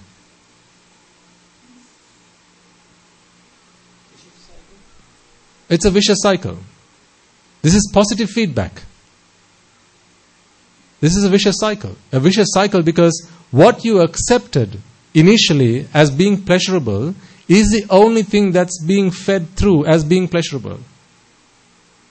And therefore, the mind continues to be bombarded with the things that it initially and originally accepted as being pleasurable. So now that's all that's coming through. So therefore, it continues to be reinforced that, yes, this is pleasurable. It keeps coming in. Oh, more pleasure. Yes, yes, yes. Did you have a question, sir? Self-reinforcing, yes. You can't break that loop. It just keeps feeding itself. So, again, let's go back to the beginning. There's a view that gets instilled, planted in the mind, that green is beautiful, green is a nice color, green is a pleasurable color. So pleasure exists in green. This is the view that one takes on. Okay? Where did this view come from? Asatpurusha. Association with immoral, ignoble people. Putting immoral to a side, ignoble. Let's just go with that. Green is a beautiful color. It's a lovely color. The moment that this comes in, because remember, this view is being fed into someone who has experienced pleasure in the past. This is not being fed to someone who does not feel, who has never felt pleasure in their life. They have experienced pleasure.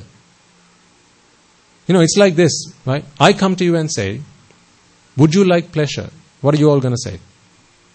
Of course. Why do you say you like pleasure? How do you know pleasure is a good thing? Because you've experienced it before, right? So when I can promise, when I can give you the promise of more pleasure, would you not be willing to accept that? You have experienced pleasure in the past, and you know that it gave you a good feeling. Therefore, I'm telling you now, I'm going to give you more pleasure. Would you like that? And you say yes. So remember, this could be the first time we are meeting each other in our lives. But you have experienced pleasure in the past. Therefore, I'm coming to you with a promise of something you have already experienced in the past. It's not something new. You have tried it out in the past and you liked it. Pleasure. So I come to you and say, I have a source of pleasure. Would you like it? Because you've already experienced pleasure in the past, you're going to say, yes, absolutely. What is it? I say green. I say green also brings you pleasure. Let's say your favorite color has so far been yellow. Okay, you have a series of colors that you like. Yellow, red, pink, orange. These are colors in which you find pleasure. Now I come to you and say, hey, there's another color which is pleasurable. Would you like me to show it to you? You're going to say, of course.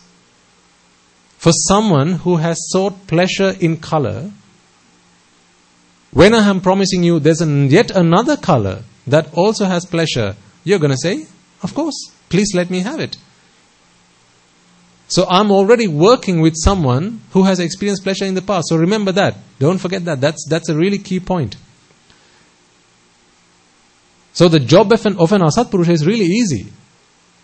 It's not really that difficult. It's so easy because you have all experienced pleasure in the past. For how long? Throughout samsara. We have all experienced pleasure. The only thing we didn't know was pleasure is the outcome of a process, and at the beginning of that process is attachment and vexation. That much we didn't know.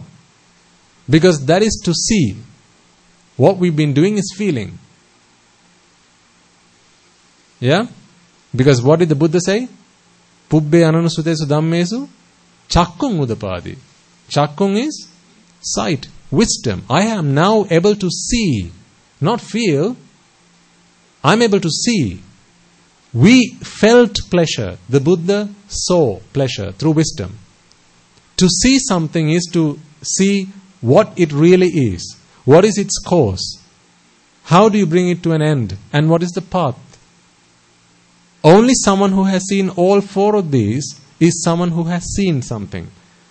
Others feel it. I don't know if I'm able to get the idea across. If I were to give this sermon in Sinhala, I'd be doing a much better job than I'm doing right now. I can sense it myself. Or I'll keep trying. I'll keep trying. Because there are no words in the language which can express some of these concepts to you. Yeah, because what the Buddha says is, this is a wisdom, it's a knowledge. A knowledge is not something you can feel. A knowledge is something that you can see. Or you can... It's something that you have to be able to grasp with your wisdom. That is what a knowledge is. So when the Buddha says, I have been able to see pleasure, I'm able to understand pleasure, I'm able to analyze what pleasure is, he's talking about a knowledge. He's not talking about something that can be felt. We can all feel pleasure, but feeling is one. Discerning it with knowledge, with wisdom, is something entirely different. Right? So for all of us, we've all felt pleasure in the past, innumerable times, immeasurable times in our samsara. When you are someone who says to me that red I find pleasure in, orange I find pleasure in, yellow I find pleasure in, already when I come and talk to you, you are someone who has experienced pleasure in the past.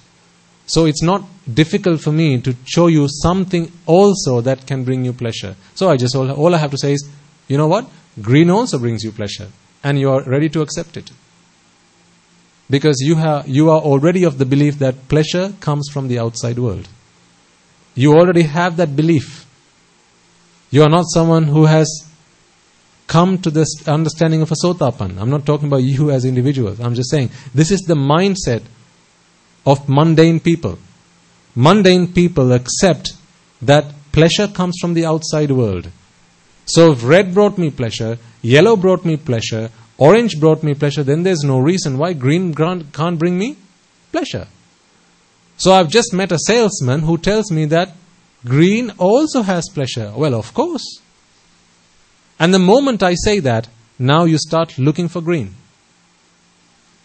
You start looking for the color green. And the process of looking, that activity of looking, is a very vexing feeling. It's a very displeasurable, uncomfortable sensation. And the moment I show you green, now what happens? That activity of looking can come to an end. Now you don't have to look anymore because I've just showed it to you. And I tell you, this is green. Now imagine this, right? Let's say you didn't know the color green. I really want to show this to you, that this is an entirely mental fabrication. You know, seriously, we are all mental. Seriously, we are mental. In the truest sense of the word, we are all mental. If you've never seen the color green, if you don't know what green is, I ask you one fine day, green is a really lovely color. I tell you, right? Green is a very lovely color. And as I'm saying that, I'm just holding this up like this. I'm not telling you that this is green. I'm just holding this up like this. Let me put the color to aside. I'll go back to my beetle leaf example. Okay? I tell you, a beetle leaf is a really pleasurable object. Right? There's a lot of ashwada in a beetle leaf. So I've told you that. Now, I didn't tell you that this is a beetle leaf. I'm just holding it in my hand like this as I'm talking to you. Not just in a matter-of-fact way. I'm just saying, by the way, A beetle leaf is a very pleasurable thing. Now what do you start doing? You'll start the activity of looking for it. Not realizing that what I have in my hand is a beetle leaf. So you start looking. So you're asking me, what's a beetle leaf? I say, well, a beetle leaf is, it's a funny shaped leaf. It's got a dark green color. I'm still got my leaf in my hand, okay? I have the beetle leaf in my hand. You're looking for a beetle leaf, just you don't know that this is a beetle leaf. You don't know that what I'm holding in my hand is a beetle leaf, but you're looking for a beetle leaf because I told you that a beetle leaf is pleasurable. Now you're looking for it. You're only going to stop looking for it the moment I say, this is a beetle leaf. But was it not in my hand all along? This was in my hand all along.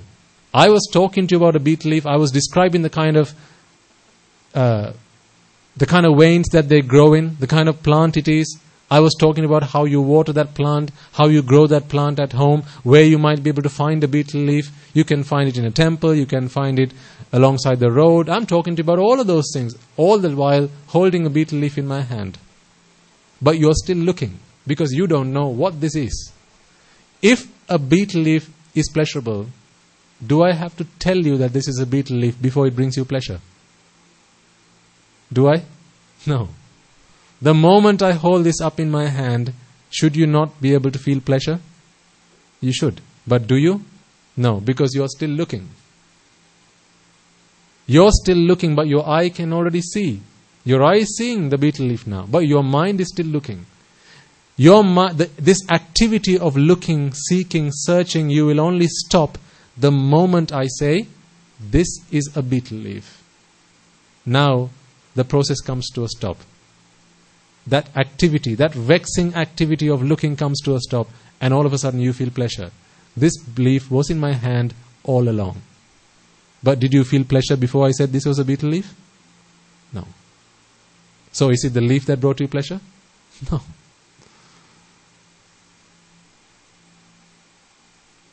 And does it have to be a beetle leaf? I take any other leaf and I say, this is a beetle leaf. Now you go, oh. It doesn't even have to be a beetle leaf. It could be anything. It could be a leaf from a jackfruit tree. And I'm holding it in my hand. And I say, this is a beetle leaf. And now you go, ah. And that brings you pleasure. Is that because it was the leaf that had pleasure in it? No. But is it not the mind that was doing this activity of looking? So that bouncer is standing by the mind, now constantly looking out. Where is this? Where is this beetle leaf?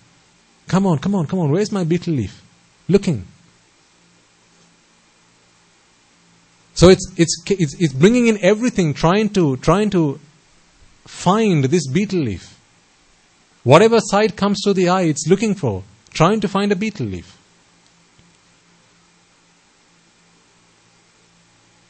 This bouncer's got a really difficult job, because constantly it has to stand guard, only bring in the things that the mind finds pleasurable, and stop all other things from coming in. It's not an easy job, this job of a bouncer. But it's because the mind has determined that pleasure is in the outside world, and therefore attached yourself to certain things, and others decided, no, they don't bring me pleasure, they bring me pain, only for this moment. Next moment that might change. But and even that is a good example, a good point to understand that pleasure is not in the outside world. Because how can that change overnight? One guy likes chocolate cake, hates strawberry cake. Next day, he decides, actually, you know what? I like strawberry cake. I don't any longer like chocolate cake. How could it have changed overnight? If pleasure was in the cake, how could that have changed overnight? Did the cake change? No, the cake didn't change. What changed was the mind. So then isn't pleasure an entirely mental fabrication? Can it be found in cake? No. One person you like the look of today, tomorrow you hate the look of that person. Friends become enemies. On one day, you love to spend time with that person. They say something to upset you. Next day, you won't go anywhere near that person. Same person. Day 1 pleasurable, day 2 unpleasurable. The person didn't change. Mind changed.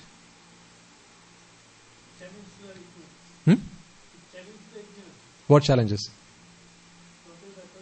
Yes, absolutely. So whatever that person had said, now because there are things that the mind is attached to, for as long as what comes from that person, what is said by that person fits within this set, right? If you remember, Guru Swami used to talk about sets a while ago. Right? There are sets of things that we like and sets that we don't like. This set is the self. What we have defined as a set. The universal set has everything in it. But what we do because of ignorance, this is the bouncer again. That set, the border of the set, the perimeter of the set, that is the bouncer. Only what has been defined by that set can come in. Other things cannot come in. Other things are not permitted. So if someone speaks to you today in nice words, how did those words become nice words? How does a dog talk nicely to another dog? It barks, right? That's how a dog talks nicely to another dog. What if someone came up to you and started barking? Is that nice? That's not nice. But when two dogs were talking to each other, a bark was a really nice word. But when someone comes and starts barking at you, that's not a nice word. So, what is a nice word then? Is it a bark? Is it the word? What's nice is what you have defined as being nice. You, each and every one of us, because of ignorance, we have come to decide that there are certain words which are nice, then there are certain words which are not nice. When you speak to me in nice words, I like you. When you speak to me in not nice words, offensive or bad words, I don't like you.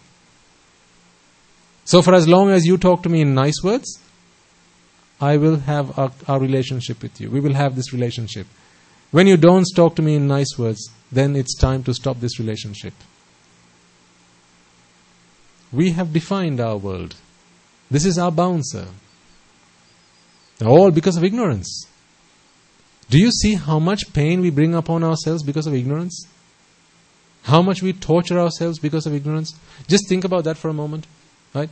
Through ignorance, we have split this world in two. Just take color, for example. Because that's all our eyes can see, right? Color. Through ignorance, we have split this world in two. We have said, these colors I like, these colors I don't like. Have you just not made living on this world hell for yourself? Because it's through vipaka of previous karma that you get to see all types of color. But at this point in time, you have determined through ignorance that there are certain colors which are pleasurable, others which are not. But it's through vipaka of previous karmas that you are now seeing all sorts of different colors. Have you not just made life on earth hell for yourself? Because you can't stop which color comes in through your eye. That's a result of previous karmas. These are vipakas of previous karmas. No, you can't stop that. But because you have decided, through ignorance again, that these colors I like, these colors I don't like, now when half of those colors come in, you find pleasure. When the other half come in, now you get into conflict. You have made your existence so painful. You have made your existence painful, nobody else. You have made your existence unpleasurable, nobody else. And you did that by setting up this bouncer, hiring this bouncer, and giving this bouncer a specification. Here's what I like, here's what I don't like. Because if there are things you don't like, or if there aren't a set of things that you like, then there is nothing you don't like. For there to be something you don't like, mustn't there be something that you like? Yes? Yes. The reason you don't like color black is because you like color white. You like brown, therefore you don't like red. You like green, therefore you don't like yellow. What if there's no color that you liked in particular? Then any color goes. Anything goes. When anything goes, now life cannot be made hell for you. Because no matter what vipaka comes along, you are ready to accept anything. This is why, when you become an arahant, all the karmas you have done in the past, except for those which will bear fruit and vipaka, as physical pain, will come to an end. Let me put it this way. If you get to eat a delicious piece of chocolate cake, that is the result of good karma. Yes. Okay? If you get to eat something tasty, that you decide is tasty, that is the result of good karma. Is the result of good karma only until you become an arahant. When you become an arahant, from that point forward, only the karma which will bear fruit as vipaka on your physical body will from that point forward be karmas which are valid. All other karma will become void. Because for an arahant, there is no sight that is pleasurable and sights that are unpleasurable. There are no sounds that are pleasurable versus sounds that are unpleasurable. There are no smells or tastes that are pleasurable versus those that are unpleasurable. But for as long as you are not an arahant, all these karmas you have done in the past, which are due to bear fruit as vipaka, on the mind will bear fruit. They have the potential to bear fruit. Once you become an arahant, the only karmas that can bear fruit are those that can affect the body, not the mind. That's why they are called karma asthana. Karma asthana. I'm glad I'm not doing this sermon in Sinhala. Asthana is to displace. To displace something is asthana. Karma asthana. So when you do a karma asthana, then you go through the process, because karma asthana can only be done by someone who has at least become a sotapanna. Before you become a sotapanna, karma asthana is not going to get you anywhere. You can't displace karma until you become a sotapanna. After you become a sotapanna, from sotapanna to arahant, what you are doing is displacing karma. Removing the environment, removing factors of the environment which are required for karma to take fruit. So when you become a sotapanna, what are the karmas? What are the environmental factors that you will remove? Therefore, certain karmas cannot bear fruit. Which ones? Absolutely. Being born in the 4 great hells. When you become a sotapanna, you have now removed all of the environmental factors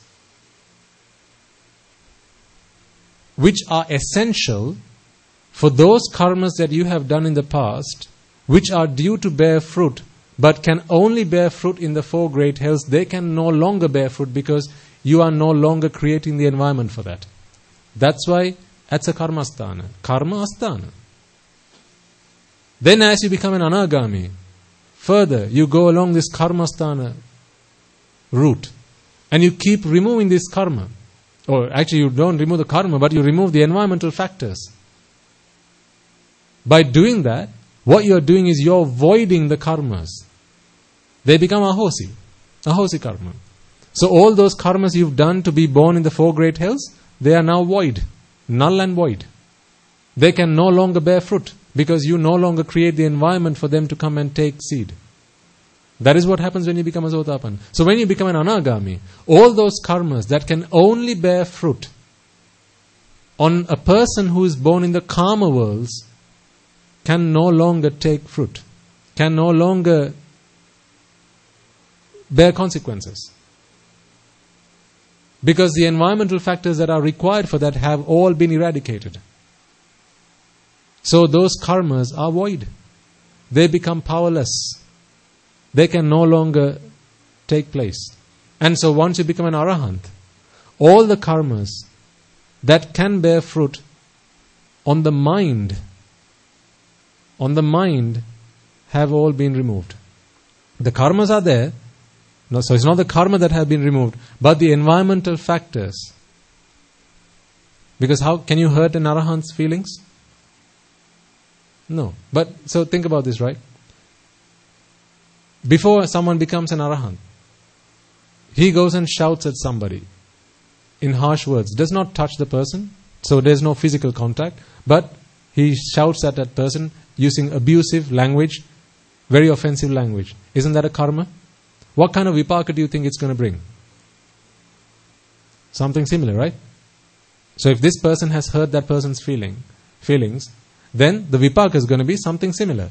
Now, this person who committed that original sin has now become an Arahant. What can be now said to hurt this person's feelings? Is there anything that can be said to hurt this person's feelings? No. Why? Because now they're an Arahant. So the other person who was at the receiving end of that verbal abuse may come and still deliver the verbal abuse. But it's not going to have any effect on the Arahant. Why? Because the environmental factors, the hetu, the causes have all been uprooted. As a result of that, that karma can no longer take place, can no longer have the intended effect. And one day when this Arahant enters Parinibbana, Anupadisesa Nibbana, which is life itself coming to an end, then all of the karmas, not just the mental ones but also physical ones, can no longer take effect. Because there's no being anywhere for even physical pain to take effect. This is the process of karmasthana. This is why it's called karmasthana.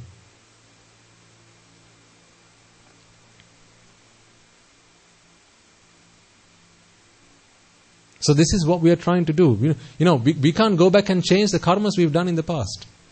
Seriously, if you think about it, practicing the Noble Eightfold Path is trying to rig the system. This is trying to rig the system. There's a system. Kamma vipaka vattanti, vipaka kamma sambhavo, tasma punabhava hoti, evan loko pavattati. Karmas being vipakas. When the vipakas come along, then beings commit even more karmas, and then karma vipaka, vipaka karma, karma vipaka, vipaka karma, another vicious circle. This is what keeps the world going. This is the Buddha saying. Right? Kamma vipaka vattanti, vipaka kamma sambhavo, tasma punabhavo hoti. This is how punarbhavaya, existence, this is how it happens. Evang loko pavattatiti. This is how the world continues to be. So this is how the system works. When one has become a Sotapanna, they have started to try to rig the system. I'm no longer happy with the system. They're going to bring the system to an end because they've just found a loophole. This is like Prison Break. Watch Prison Break?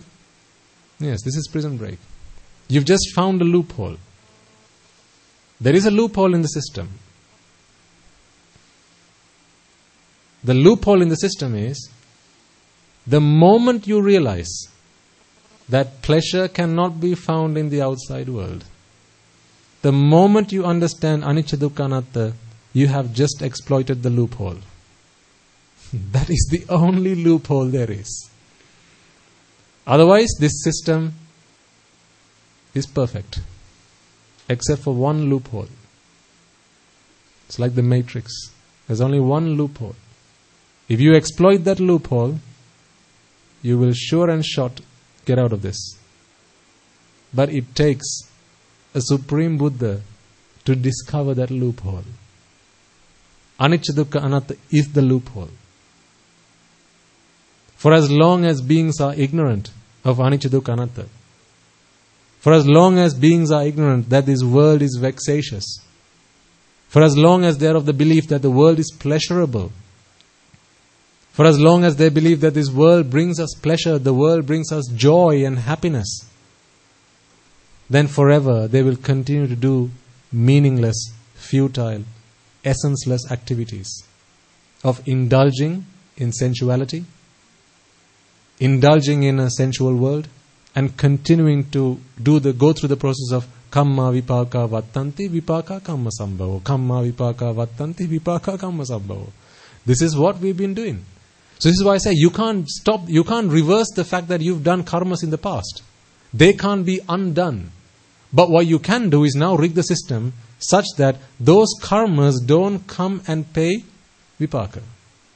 That can be stopped. I mean, if you think about it, it's a really unfair system. It's really unfair that you can rig the system. Don't you think so? Don't you think that the Buddha did something that's really unfair?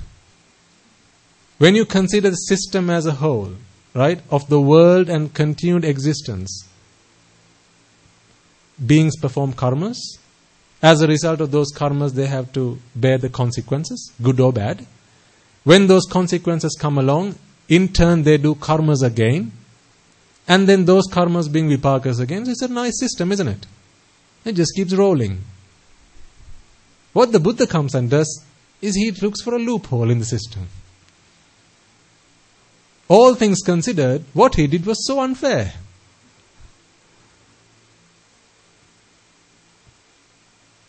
Instead of just rolling through the system, he wanted to find somehow to get out of this. Because he realized, I don't like this system.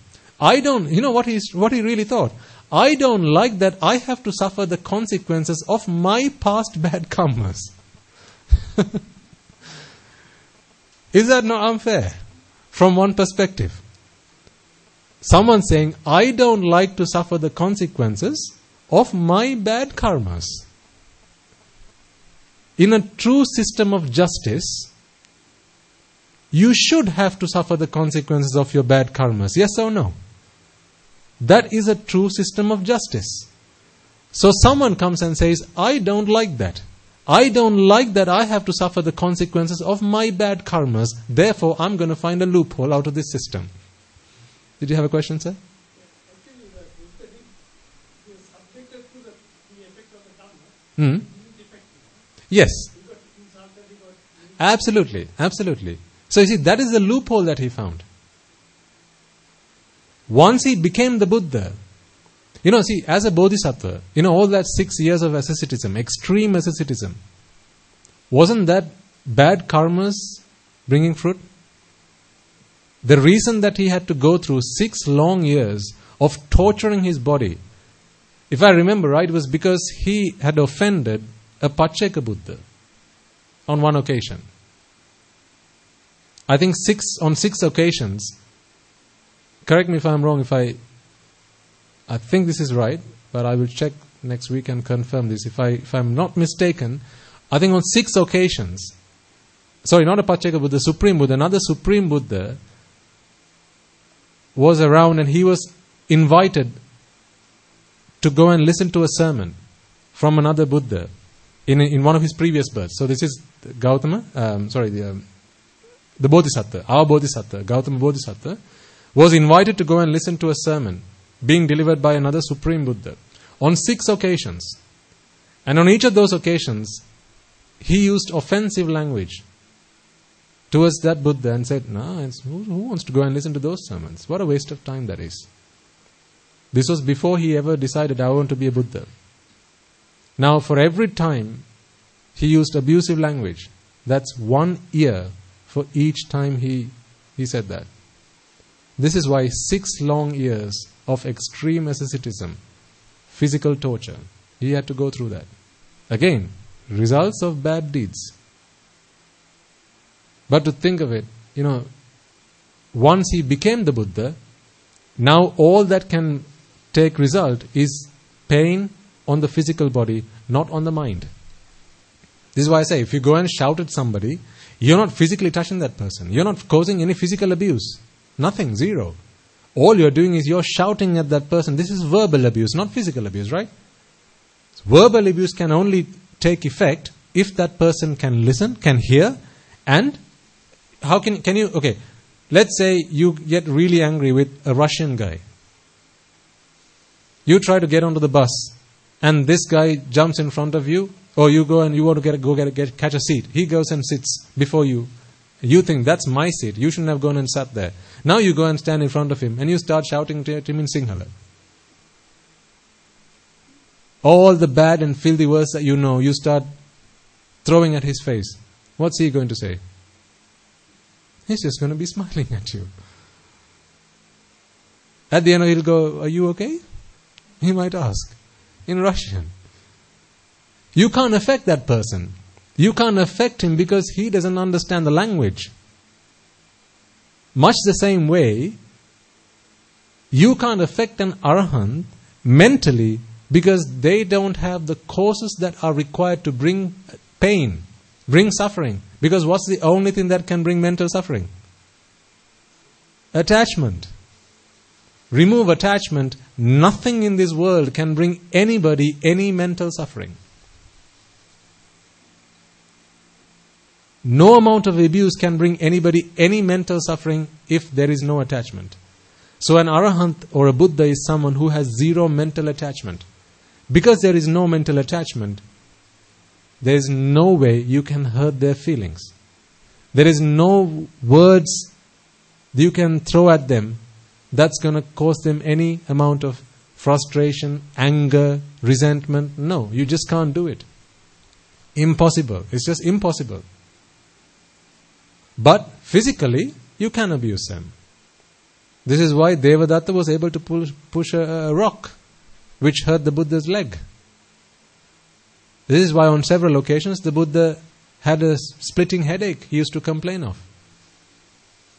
He went thirsty on some occasions. He wanted Venerable to go and look for water, complaining about severe thirst. These are all occasions where he had to experience physical pain, but never mental pain. Because mental pain is mental frustration, mental suffering is caused by attachment. What is physical suffering caused by?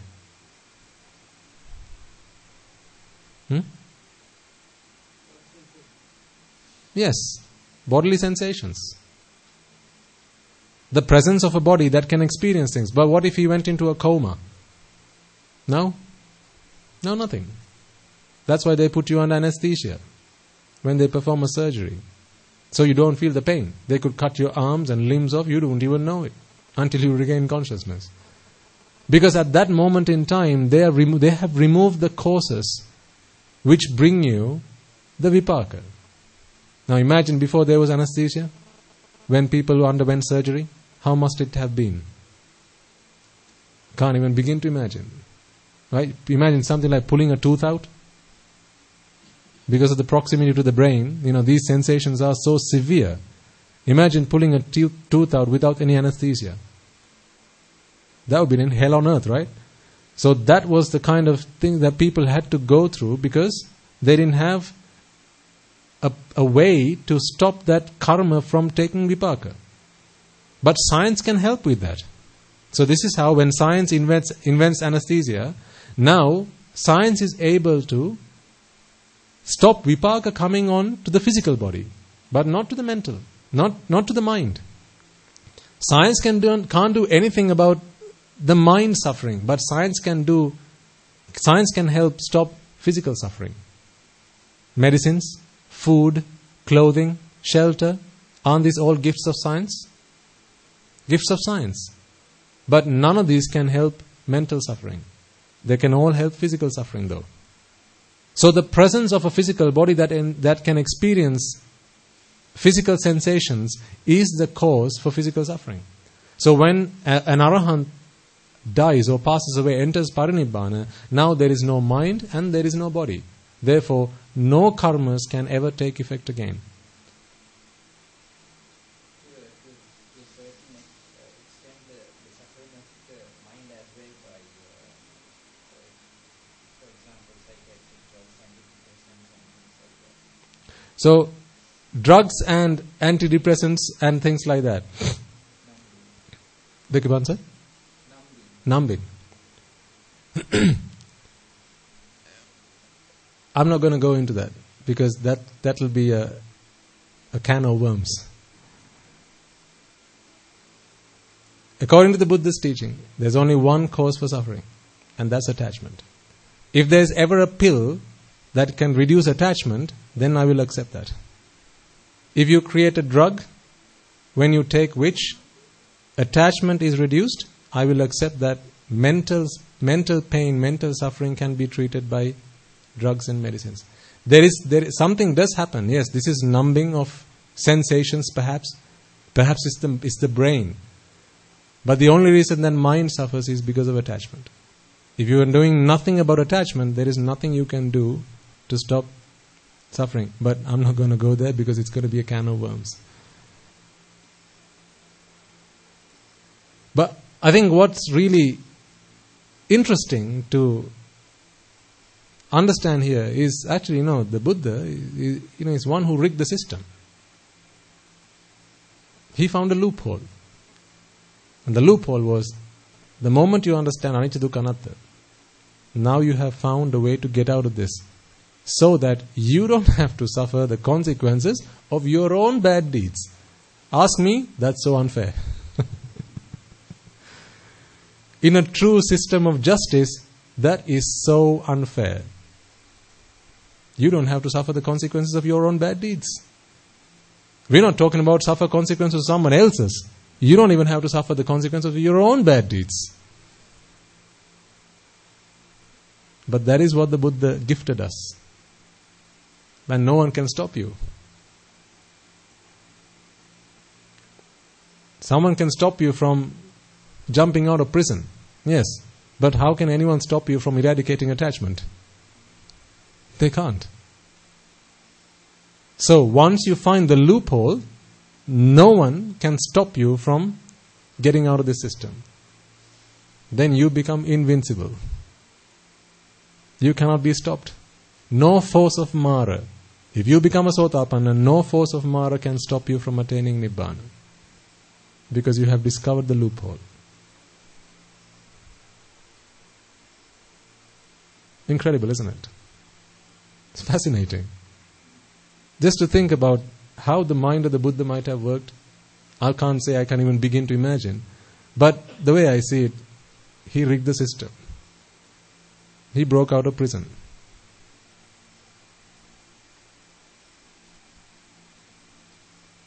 Fascinating. So,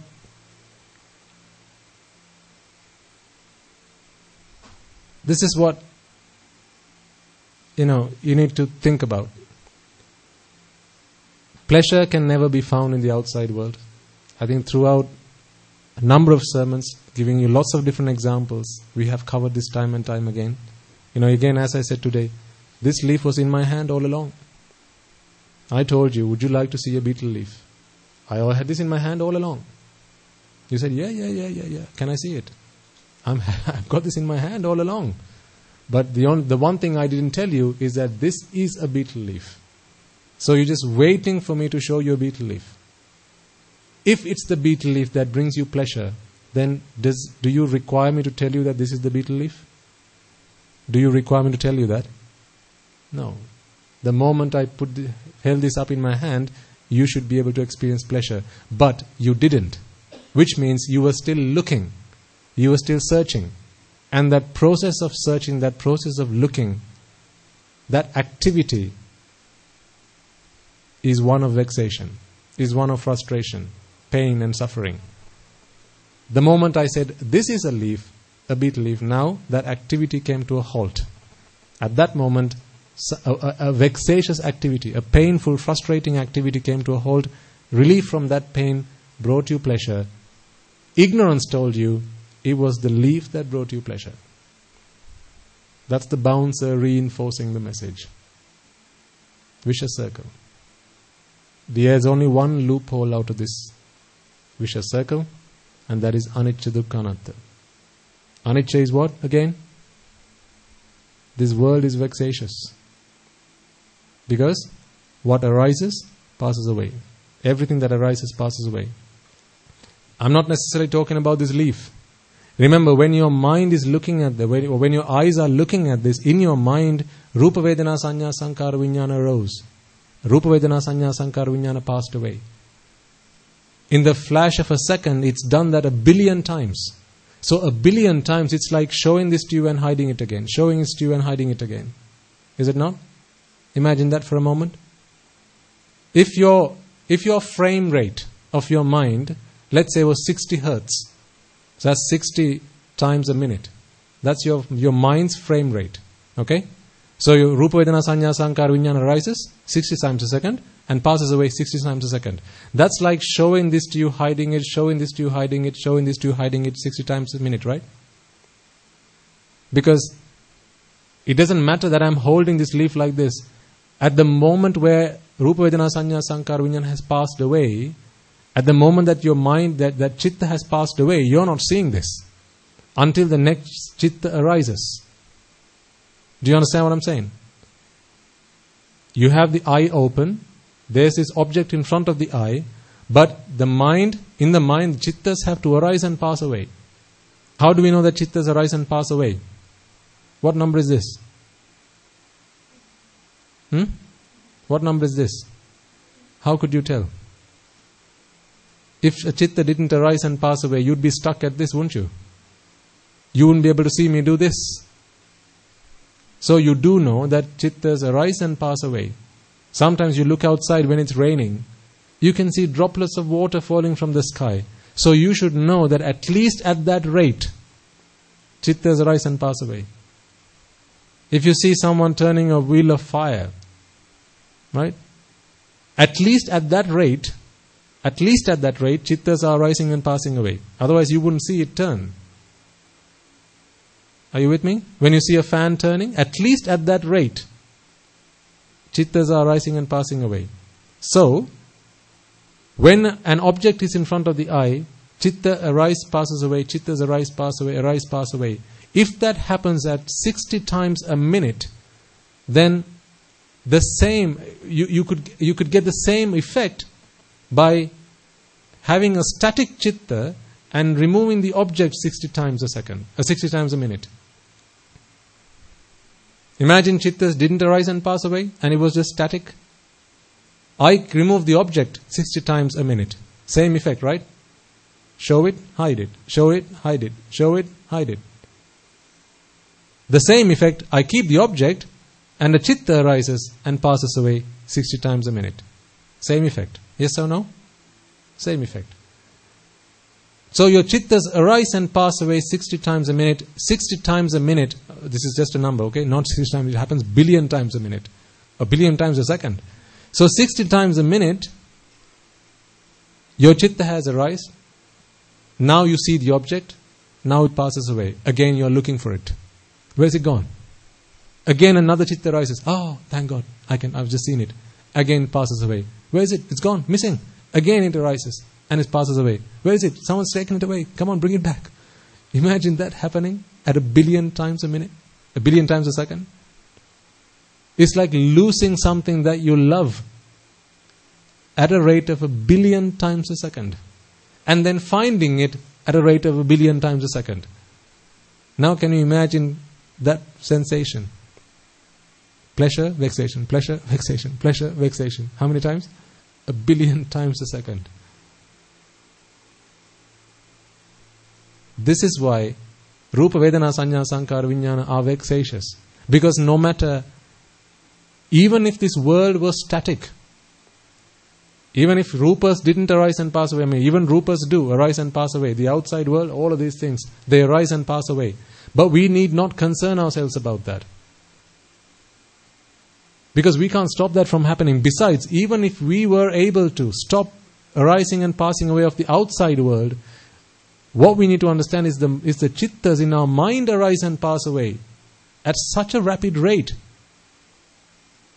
that it really doesn't matter whether the outside world arises and passes away. Are you with me with that? Did you understand what I just said? It doesn't matter that whether the outside world arises or passes away. It really doesn't matter, because in our mind, our chittas arise and pass away at such a rapid rate. And therefore, the effect is like something that you like is taken away from you at the same rate. There's a beautiful flower, or let's say your child, okay? Your child, standing in front of you. As a parent, you love to look at your child. Now imagine, someone comes and takes your child away. You close your eyes, you open your eyes, your child's gone. You close your eyes, you open your eyes, your child's back again. You close your eyes, open your eyes, and the child's gone. Close your eyes, open your eyes, child's back again. Again close, gone. Open again, come back. Gone again. Imagine that happening 1 billion times a second. Every time the child's disappeared, now you're going, what? Where's my child? Next moment the child's appeared again. Oh, thank God. Again, child's gone. Now again the mother's looking for the child. Again, appeared, gone, appeared, gone, appeared. Imagine that happening at 1 billion times a second. It happens so rapidly that you don't feel it happening at such a rate. But ultimately, it's only the chittas that arise and pass away. This is the only way you experience the world. So ultimately, your chitta, your mind, is really going through that torture at the same rate. This is something we have to see through wisdom. So it doesn't matter if your child is physically standing in front of you. It doesn't matter. Your child might physically be standing in front of you, but to you, this child is disappearing at 1 billion times a second and reappearing 1 billion times a second. And the moment it disappears, you start looking for the child. Where's my child gone? And it's back again. Sigh of relief. Next moment, gone. Where's my child? Next moment, back. Sigh of relief. Isn't that torture? Isn't that torture?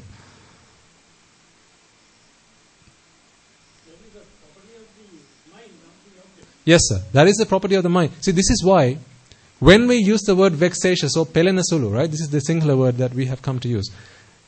When we use the word vexatious, let me ask you this, right? I have this betel leaf in my hand, in my right hand, and this winnowing fan in my left. Ask the winnowing fan, is this betel leaf vexatious? What's he going to say? What's it going to say? Did you understand my question? Now we have come to understand that all objects, Rupa, Shabda, Gandha, Rasa, Sparsha, Rupa, Vedana, Sanya, Sankara, Vijnana, they're all vexatious. Yes? Is this betel leaf vexatious to us? Yes. That's the key word. To us. It's subjective.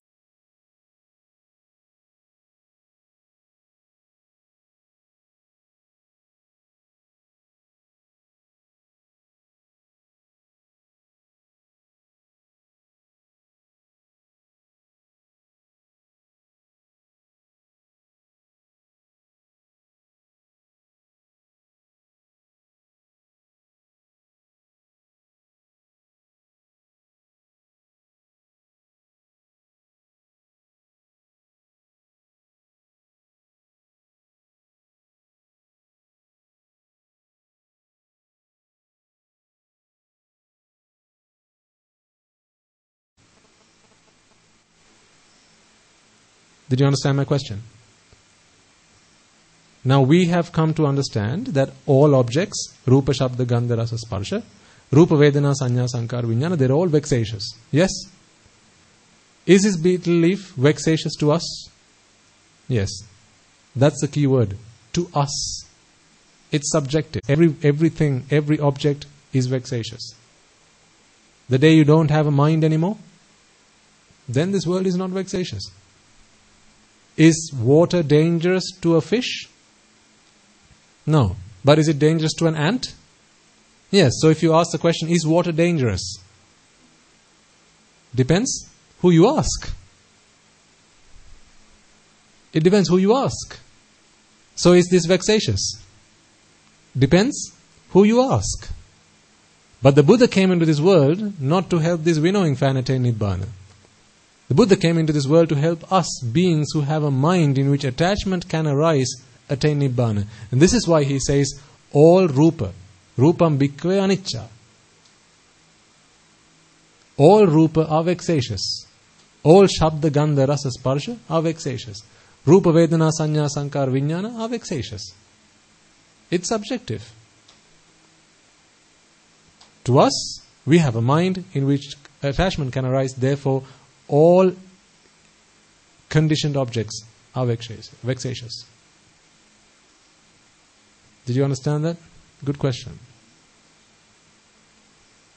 Did you have a question, sir? Okay. I think we had better conclude the sermon because I know you have a long way to go. You have a long way to go, don't you? We all have.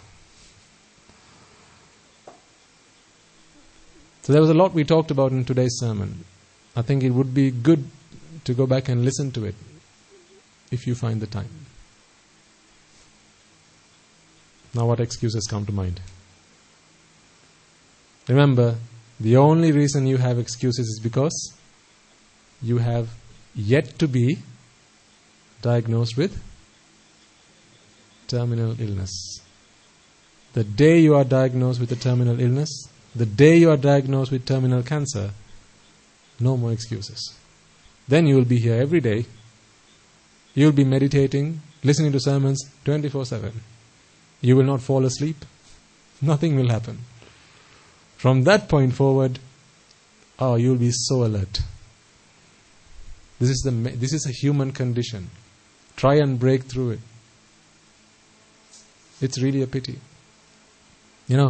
I'll tell you about myself because I don't like to be someone who just comes and talks to you to change your lives and I do nothing with mine. When I first ordained, in my lay life, I was used to about 7 hours of sleep in my lay life because work was tough, I must admit. So this is how I rested myself, about 7 hours of sleep. After I ordained, I cut that down. I got used to about 6 hours of sleep. And then one day, at the end of one of Guru Swami Wahanse's sermons, I met this man who came and spoke to me at the end of the sermon. And so he was talking to me about how he has lots of chores to attend to. And he says he's a 3-wheel driver. So he says he wakes up at 4 o'clock in the morning. And when he wakes up, the first thing he does is he obviously goes and washes up into the bathroom. So he starts to listen to sermon there. And then he cooks food for his family along with his wife. And then takes the children in his 3-wheeler, goes and drops them at school. Takes the wife and drops her at work. And then he has to wake up early in the morning, otherwise when he goes to the 3-wheeler stand, if he goes in late, he's not going to be able to get a hire. So he has to go in early in the morning. And then he says, so throughout the day he has to obviously run on errands, attending to customers and taking them around. And then obviously he has his lunch sometimes along the way. And he says usually by the time he finishes his hires, it's about 7 o'clock. After that he has another job that he goes to. So and I couldn't ask him what that was, but he attends to that job, and I think about 10 o'clock he comes back home. And then from 10 to about 11 o'clock he spends some time with his family, helping his children with his homework. About 11 o'clock, and then 11 to 12 he gets ready for the next day, and then 12 o'clock he goes to bed, only to wake up at 4 o'clock the following morning. So this man, he has 4 hours of sleep. And throughout the day, he finds every opportunity to listen to sermons. So he's talking to me about his story, his life. So when he wakes up in the morning, first thing he goes to the bathroom, listen to sermons. As he's cooking, he's listening to sermons. He's got his earphones always plugged in. As he's driving, when he gets a chance, he's listening to a sermon. If he waits for the hire, for the next hire to come along, he's listening to a sermon. So after listening to him, I felt really ashamed about myself, I must admit. I was thinking about this man, he's got a family to feed. He's got 2 jobs to do. He has to run around every day in the hot sun, driving his 3-wheeler around.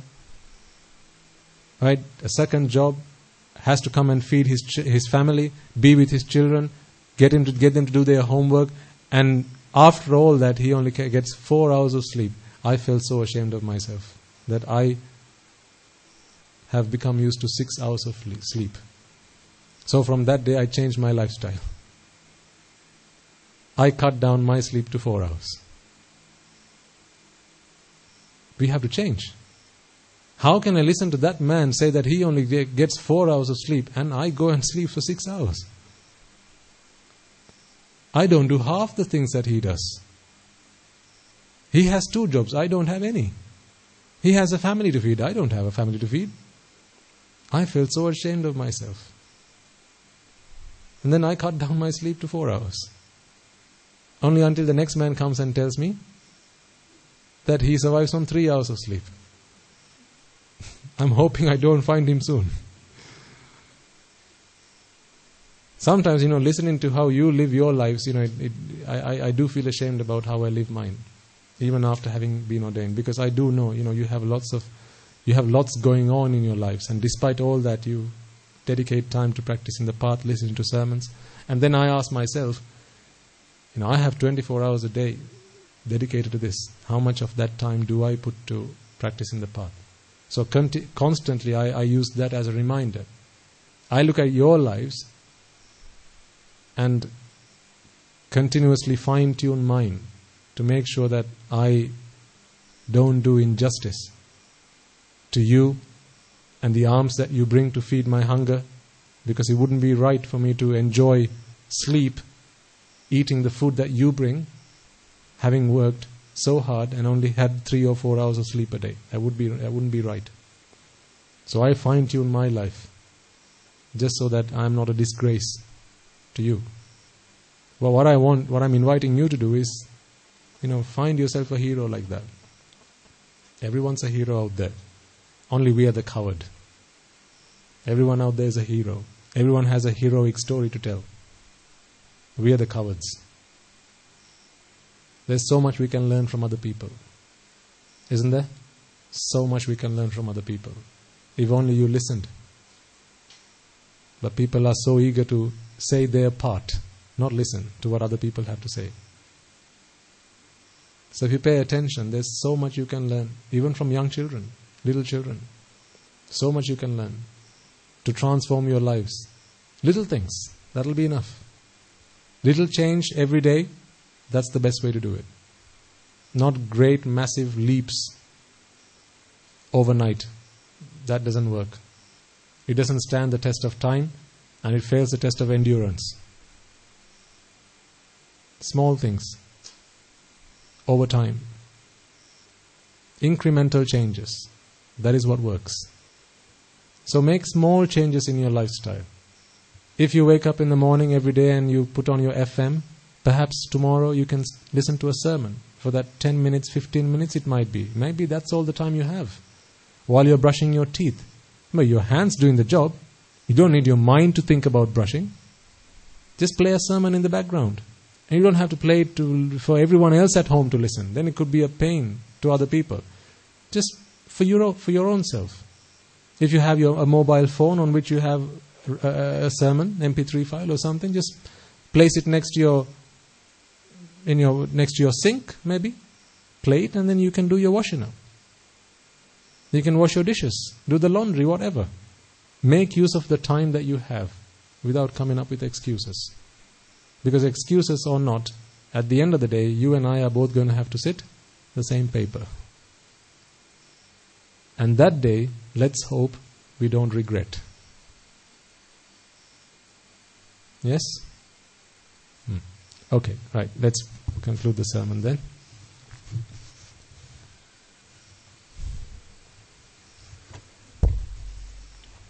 So before we conclude, let's chant the Arya Maitreya. I think it's in Sinhala this time. And then we'll transfer merits and we'll bring the sermon to an end.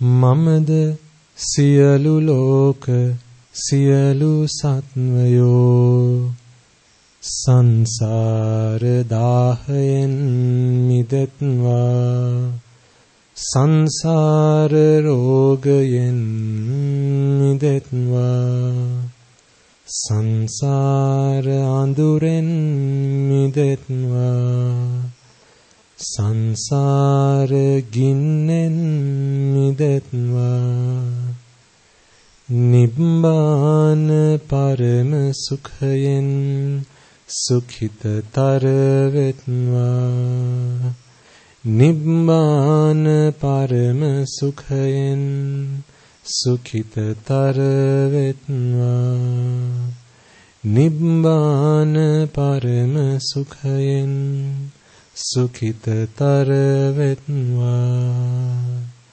මමද සියලු ලෝක සියලු සත්වයෝ රාග බන්ධනයෙන් මිදෙත්වා ද්වේෂ බන්ධනයෙන් මිදෙත්වා මෝහ බන්ධනයෙන් මිදෙත්වා මාර බන්ධනයෙන් මිදෙත්වා නිබ්බාන පරම සුඛයෙන් සුඛිතතර වෙත්වා නිබ්බාන පරම සුඛයෙන් සුඛිතතර වෙත්වා නිබ්බාන පරම සුඛයෙන් සුඛිතතර වෙත්වා මමද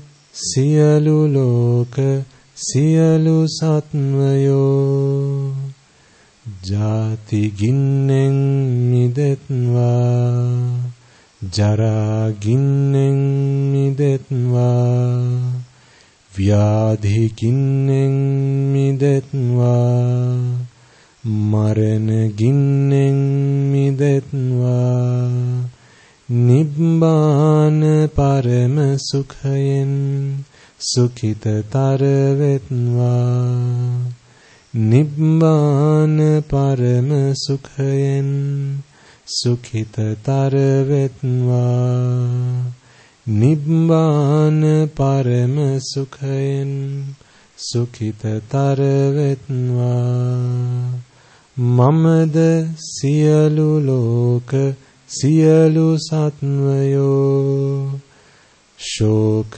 ගින්නෙන් මිදෙත්වා පරිදේවයෙන් මිදෙත්වා දුක්ඛ ගින්නෙන් මිදෙත්වා දෝමනස්සයෙන් මිදෙත්වා උපායාසයෙන් මිදෙත්වා යම් පිච්ඡං නලබති තම්පි දුක්ඛයෙන් මිදෙත්වා සංකිත්තේන පංචෝපාදානස්කන්ධයෙන් මිදෙත්වා නිබ්බාන පරම සුඛයෙන් සුඛිතතර වෙත්වා නිබ්බාන පරම සුඛයෙන් සුඛිතතර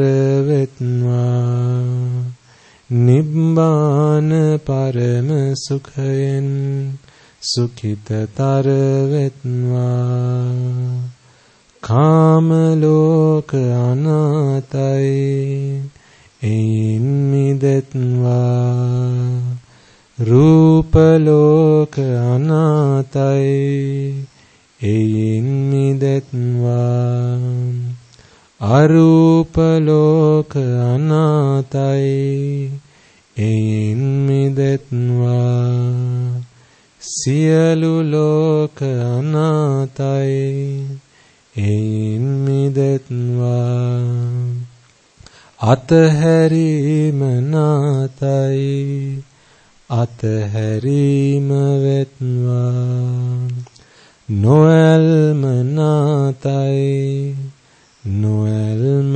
වෙත්වා මිදීම නාතයි මිදීම වෙත්වා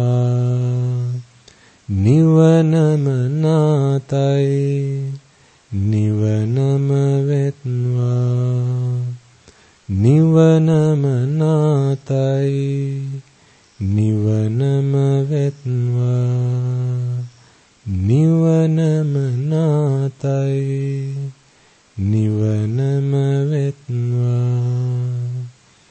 නිවනම නාතයි නිවනම වෙත්වා නිවනම නාතයි නිවනම වෙත්වා.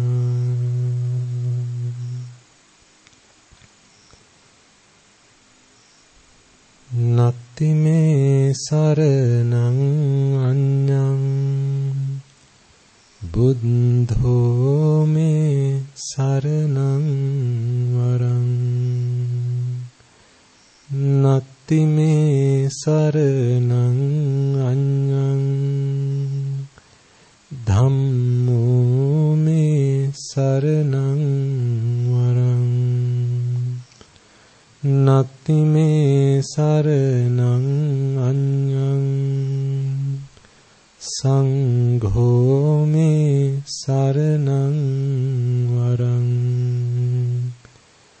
නත්ති මේ සරණං අඤ්ඤං නිබ්බානං පරමං සුඛං.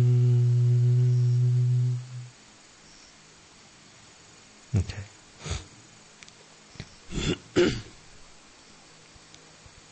Remember the story about the prostitute? Don't forget where that number one prostitute is. It's not out there. Where is he? Where is she? In the mind. No matter what sight, no matter what sound, no matter what smell, taste or touch comes along, he and she is ready to bed it. How disgraceful. How pathetic. How disgusting. Biggest prostitute ever. Always with us.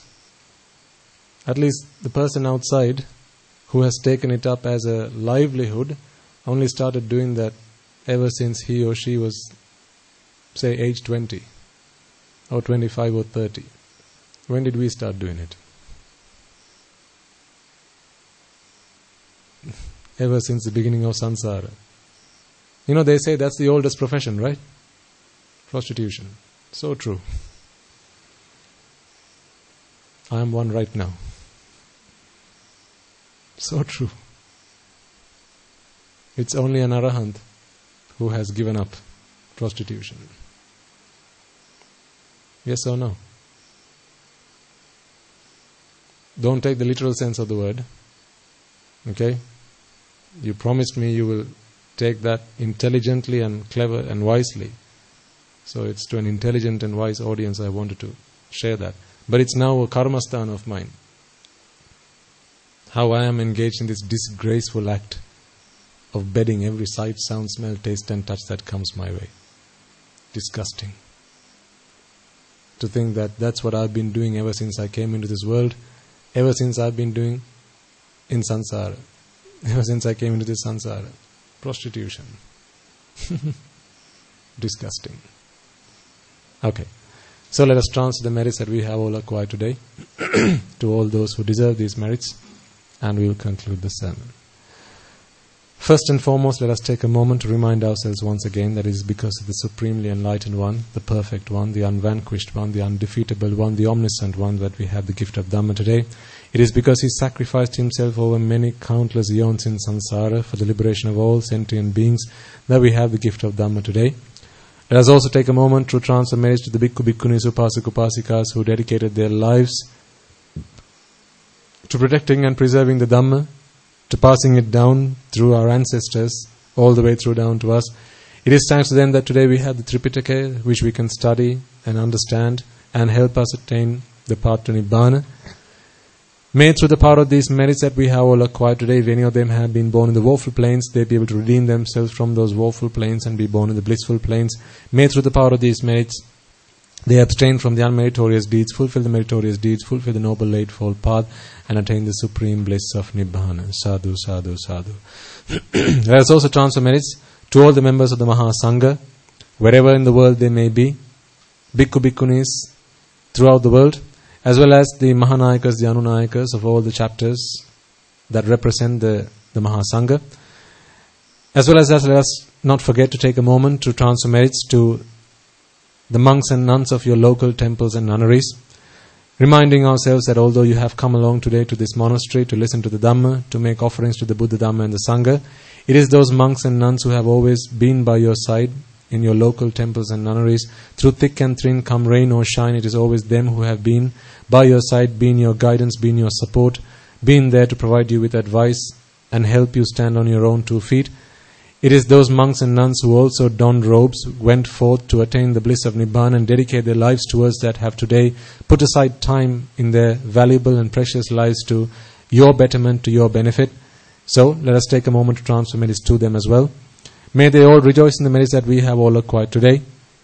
May they all, through the power of these merits, abstain from the unmeritorious deeds, fulfill the meritorious deeds, fulfill the noble eightfold path, and attain the supreme bliss of Nibbana. Sadhu, sadhu, sadhu. Let us also take a moment to transfer merits to the Devas, Brahmas, spirits, demons, and the dead that we invited at the start of this sermon, as well as those beings who will have been our ancestors, those who will have predeceased us throughout our infinite long journey in samsara.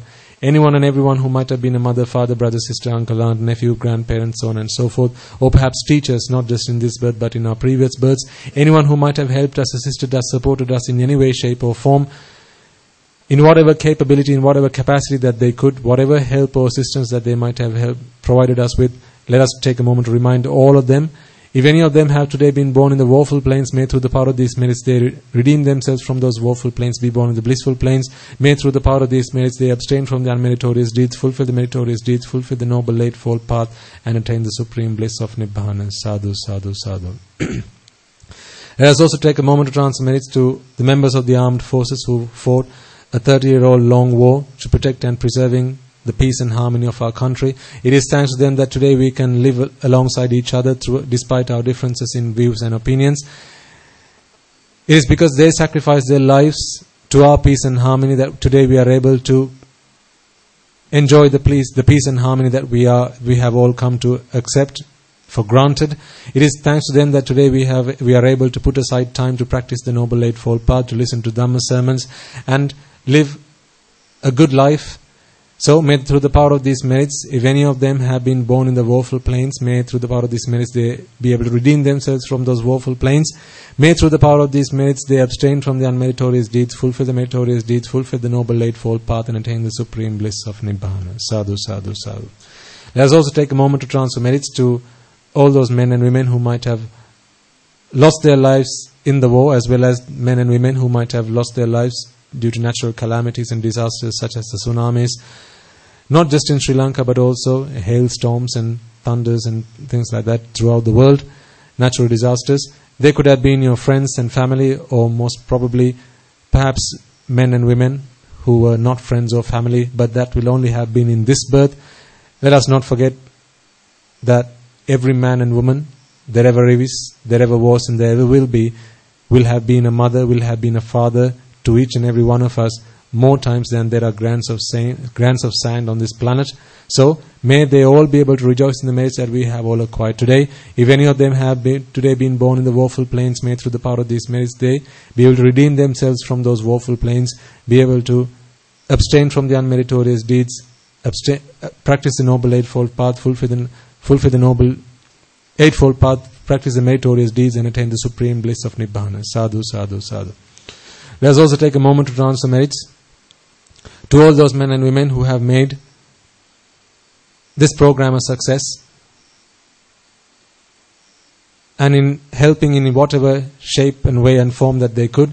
Perhaps there are those among you who have organized this sermon, arranged the venue for this sermon so that it could take place, perhaps invited others to be here today, perhaps provided transport to others to be here today. Perhaps there are those among you who have brought along food to help sate the hunger, quench the thirst of those who are coming along today to listen to these sermons. May they all also be able to rejoice in the merits that we have all acquired today. Let us also transfer merits to all those men and women who have dedicated time out of their lives to helping live our lives as easily as we possibly can, reminding ourselves about those men and women who are looking after your businesses, your enterprises, your ventures.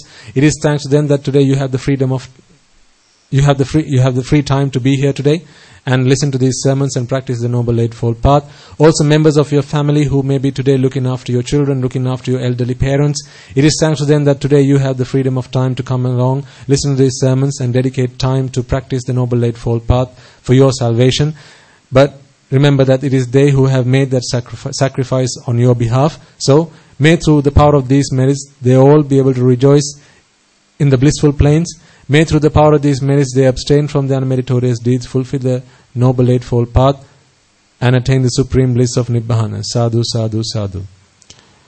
And finally, may through all the merits that we have all acquired today in preaching this sermon, listening to this sermon, by organizing this event, by making this event possible in whichever shape and form that you could, by decorating this stage on which I am sat as a dedication, as a puja to the Dharma Ratna, not to me, but to the Dhamma.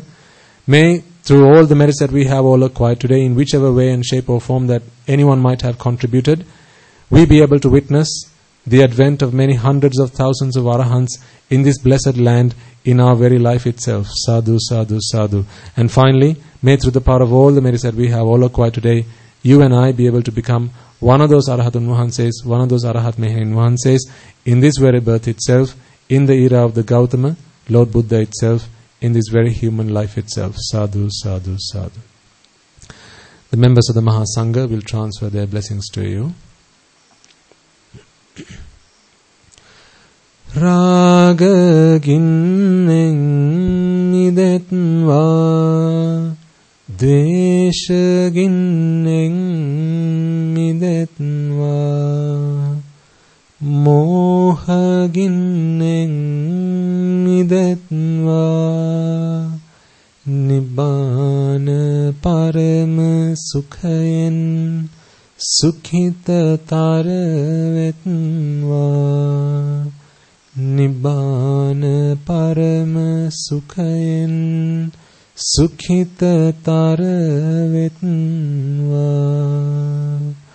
Mamada siyalu loka siyalu satvayo Nibbana parama sukhayen Sukhita taravetva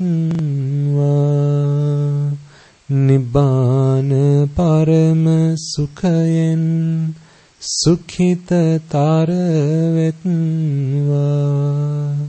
Nibbana parama sukhayen Sukhita taravetva Tunuruwange suvisi ananta maha guna belen Silu loka silu sattayoma Nibbana parama sukhayen Sukhita taravetva. May I and all beings in all worlds be freed from the fires of desire. May I and all beings in all worlds be freed from the fires of aversion. May I and all beings in all worlds be freed from the fires of delusion. May I and all beings in all worlds attain the supreme bliss of Nibbana. May the Noble Triple Gem be with you all. Sadhu, sadhu, sadhu.